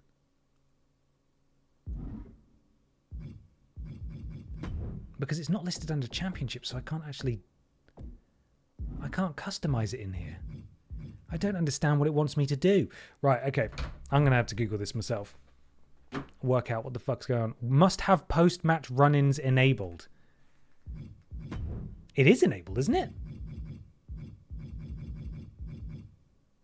And also, I don't know where I'd turn that on. Gameplay options? Post-match run-in. Okay. On. Yeah? Is that it? Was it when you made the Money in the Bank box thing you could change the setting for AI? I don't think so. I mean, that's now enabled. Post-match run-ins are now on. God, I wish... I mean, this mode is so versatile, but also baffling sometimes. Let's see if it now says that they will cash it in. Because I don't remember having to do this for last year's game. Money in the Bank. Yeah, see, that one has a cash-in status on for it. This one does not. Come here to set the belt you go for, and the Money in the Bank holder and the superstar who is assigned to can do a dedicated. Also, when AI cash-in is set to on, the briefcase holder may do cash-ins in matches that involve... Fuck's sake. Why? How to enable AI cash in WWE 2K25.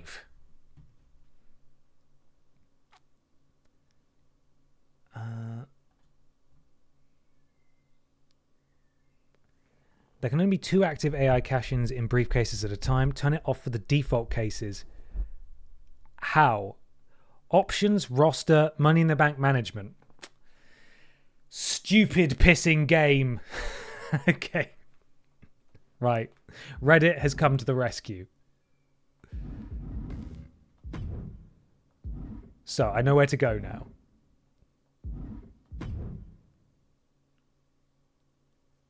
Stupid. Why do they make it so hard? Oh, I forgot. I've just fucking forgot what I read. Options. Options roster. No, it's not there, is it? So is it champ? Is it in here? And then I go to participants? Is that what you mean? Oh, for fuck's sake! This isn't even an actual thing. They've sent me to the wrong place. Oh no, this is 2K24.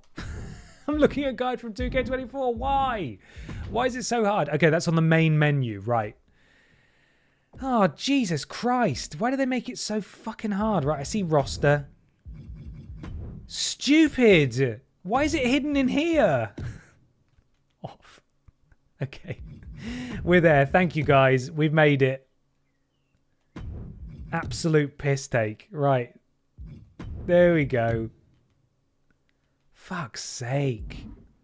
Hidden away. I don't remember ever having to do that before. Right, back to it. Christ, we'll start this pay-per-view eventually. Okay, so now if I go into edit matches, it should tell me the AI caching is on for both of these. Yes, both of these. Ladder match. Yes, continue. Title on. Champion. Money in the Bank. This is for the... Yes, it is there. Good. Money in the Bank. Good. Do that. And then for that one, we'll just go through this again just for my peace of mind. Ladder. Fatal 4-way. Continue. Title on. Money in the Bank. BENXT Women's Championship is what they will cash in on. Yes. Good. Okay. We're good. We've done it, everyone. Thank you for your patience. I appreciate you. Sorry, that was a little slow there. Billy Ray Walrus, I believe, has already challenged Dick Mychenko for this title, but it looks like he's going at it again.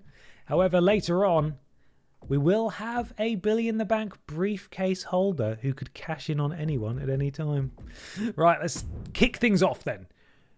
Billy Ray Walrus versus Dick Mychenko for the BENXT Men's Championship.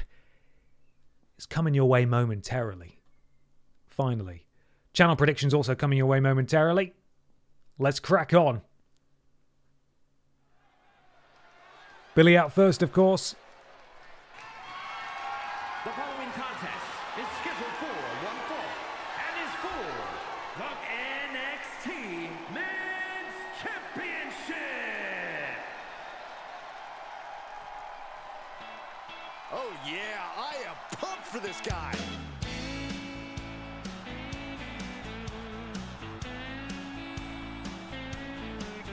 Here we go, gentlemen. Huge title match coming up. And a huge Walrus there. Prove to everyone if there truly is none better in all of WWE right now. 18,607 channel points, currently backing up to 19,000 now. Backing Dick Mychenko, 7,000 to Billy. Billy, of course, has lost before. Understandable why people might be a little bit nervous. However, we do get to listen to Dick Mychenko's amazing entrance theme again, which I will not talk all over. In fact, I'll turn it up for you. It's got a lot of swearing in it. I apologize, but also I don't. And here Drop that motherfucker, you fucking amateurs.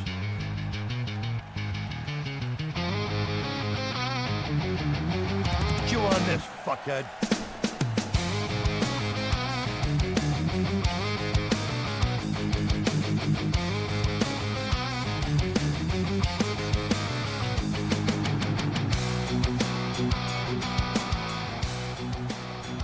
Dick Mychenko ready for war.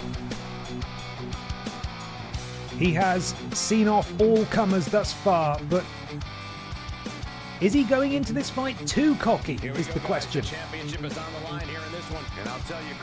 Can Dick Machinko be dethroned by our favourite purple boy? We'll find out fucking right now. I want to hear Jugson's theme. Oh, you want to hear Jugson's theme, do you? You want to hear Michael Jugson's theme? It is exceptional, to be fair, and I think we should all listen to it as well. I'll pause it once this match starts and we'll have a listen.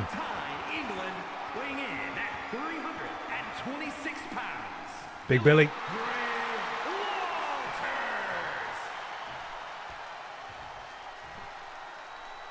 And his opponent from Pennsylvania, weighing in at 257 pounds, the NXT Men's Champion, Richard Magnum. Richard Magnum, of course, is his real name. And he is ready for war with his pigtails on.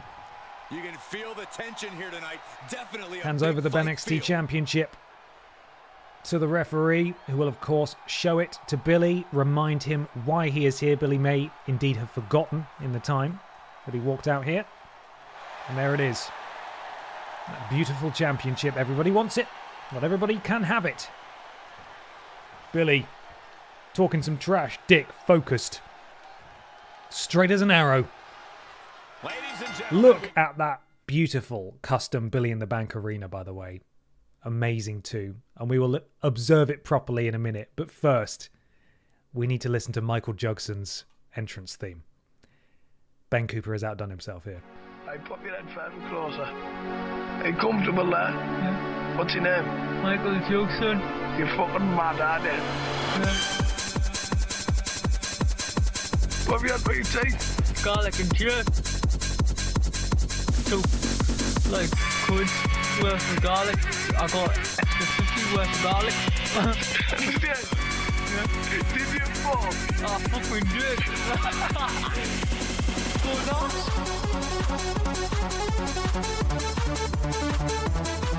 Go nuts.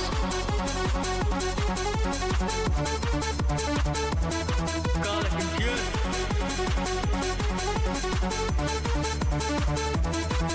Go nuts. Yeah, I've been told you're the fucking best on a fucking pedal bike at doing stunts and that. I fucking did. No, you're the best at fucking pulling stunts on your pedal bike. Well, I haven't been doing stunts.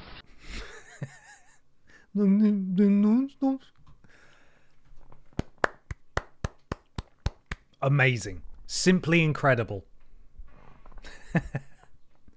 Now, I have asked for Ben's permission, and we will absolutely be playing that on Podiots at some point. I sent it to Peter and Mikey earlier and said, listen to this. And Mikey was very quick to say that actually sounds like precisely the music they used to play at a chav nightclub in Sunderland called Bad Monkey. All that sort of Euro disco fast dance music shit. So in my headcanon, Michael Jugson went to Bad Monkey for a night out, listened to that song, and then went and got his garlic and chips. That's the lore, that's the backstory. Anyway, we've got a title match. Let's have a look at this amazing arena and this BENXT Men's Championship, which is on the line right bloody now. You could possibly see the title change hands and a new champion crown. Billy, oh, the spinning Uranagi. Plants. The champ is the champ for a reason. The champion, oh, and the stamp to the trapezium, or the tricep, sorry, I should say. Oh, and you're not going to get demo dick like that. The single leg standing Uranagi, and a massive right hand drops the challenger. What I was going for was Scooter, but from Sunderland. Amazing. Beautiful springboard moonsault from the champion as Demo Dick makes his way to the outside. Billy rolls out there for some... Oh, okay, that looked like it was going to be higher stakes than it was, but it wasn't actually that high stakes in the... Oh, it appears Billy's purple is sort of glitching in and out of existence, or his pink, rather. You can see splodges emerging, which doesn't seem to be right. Demo Dick What are you doing? Oh, on the knees to the spine after wrenching back on the arm.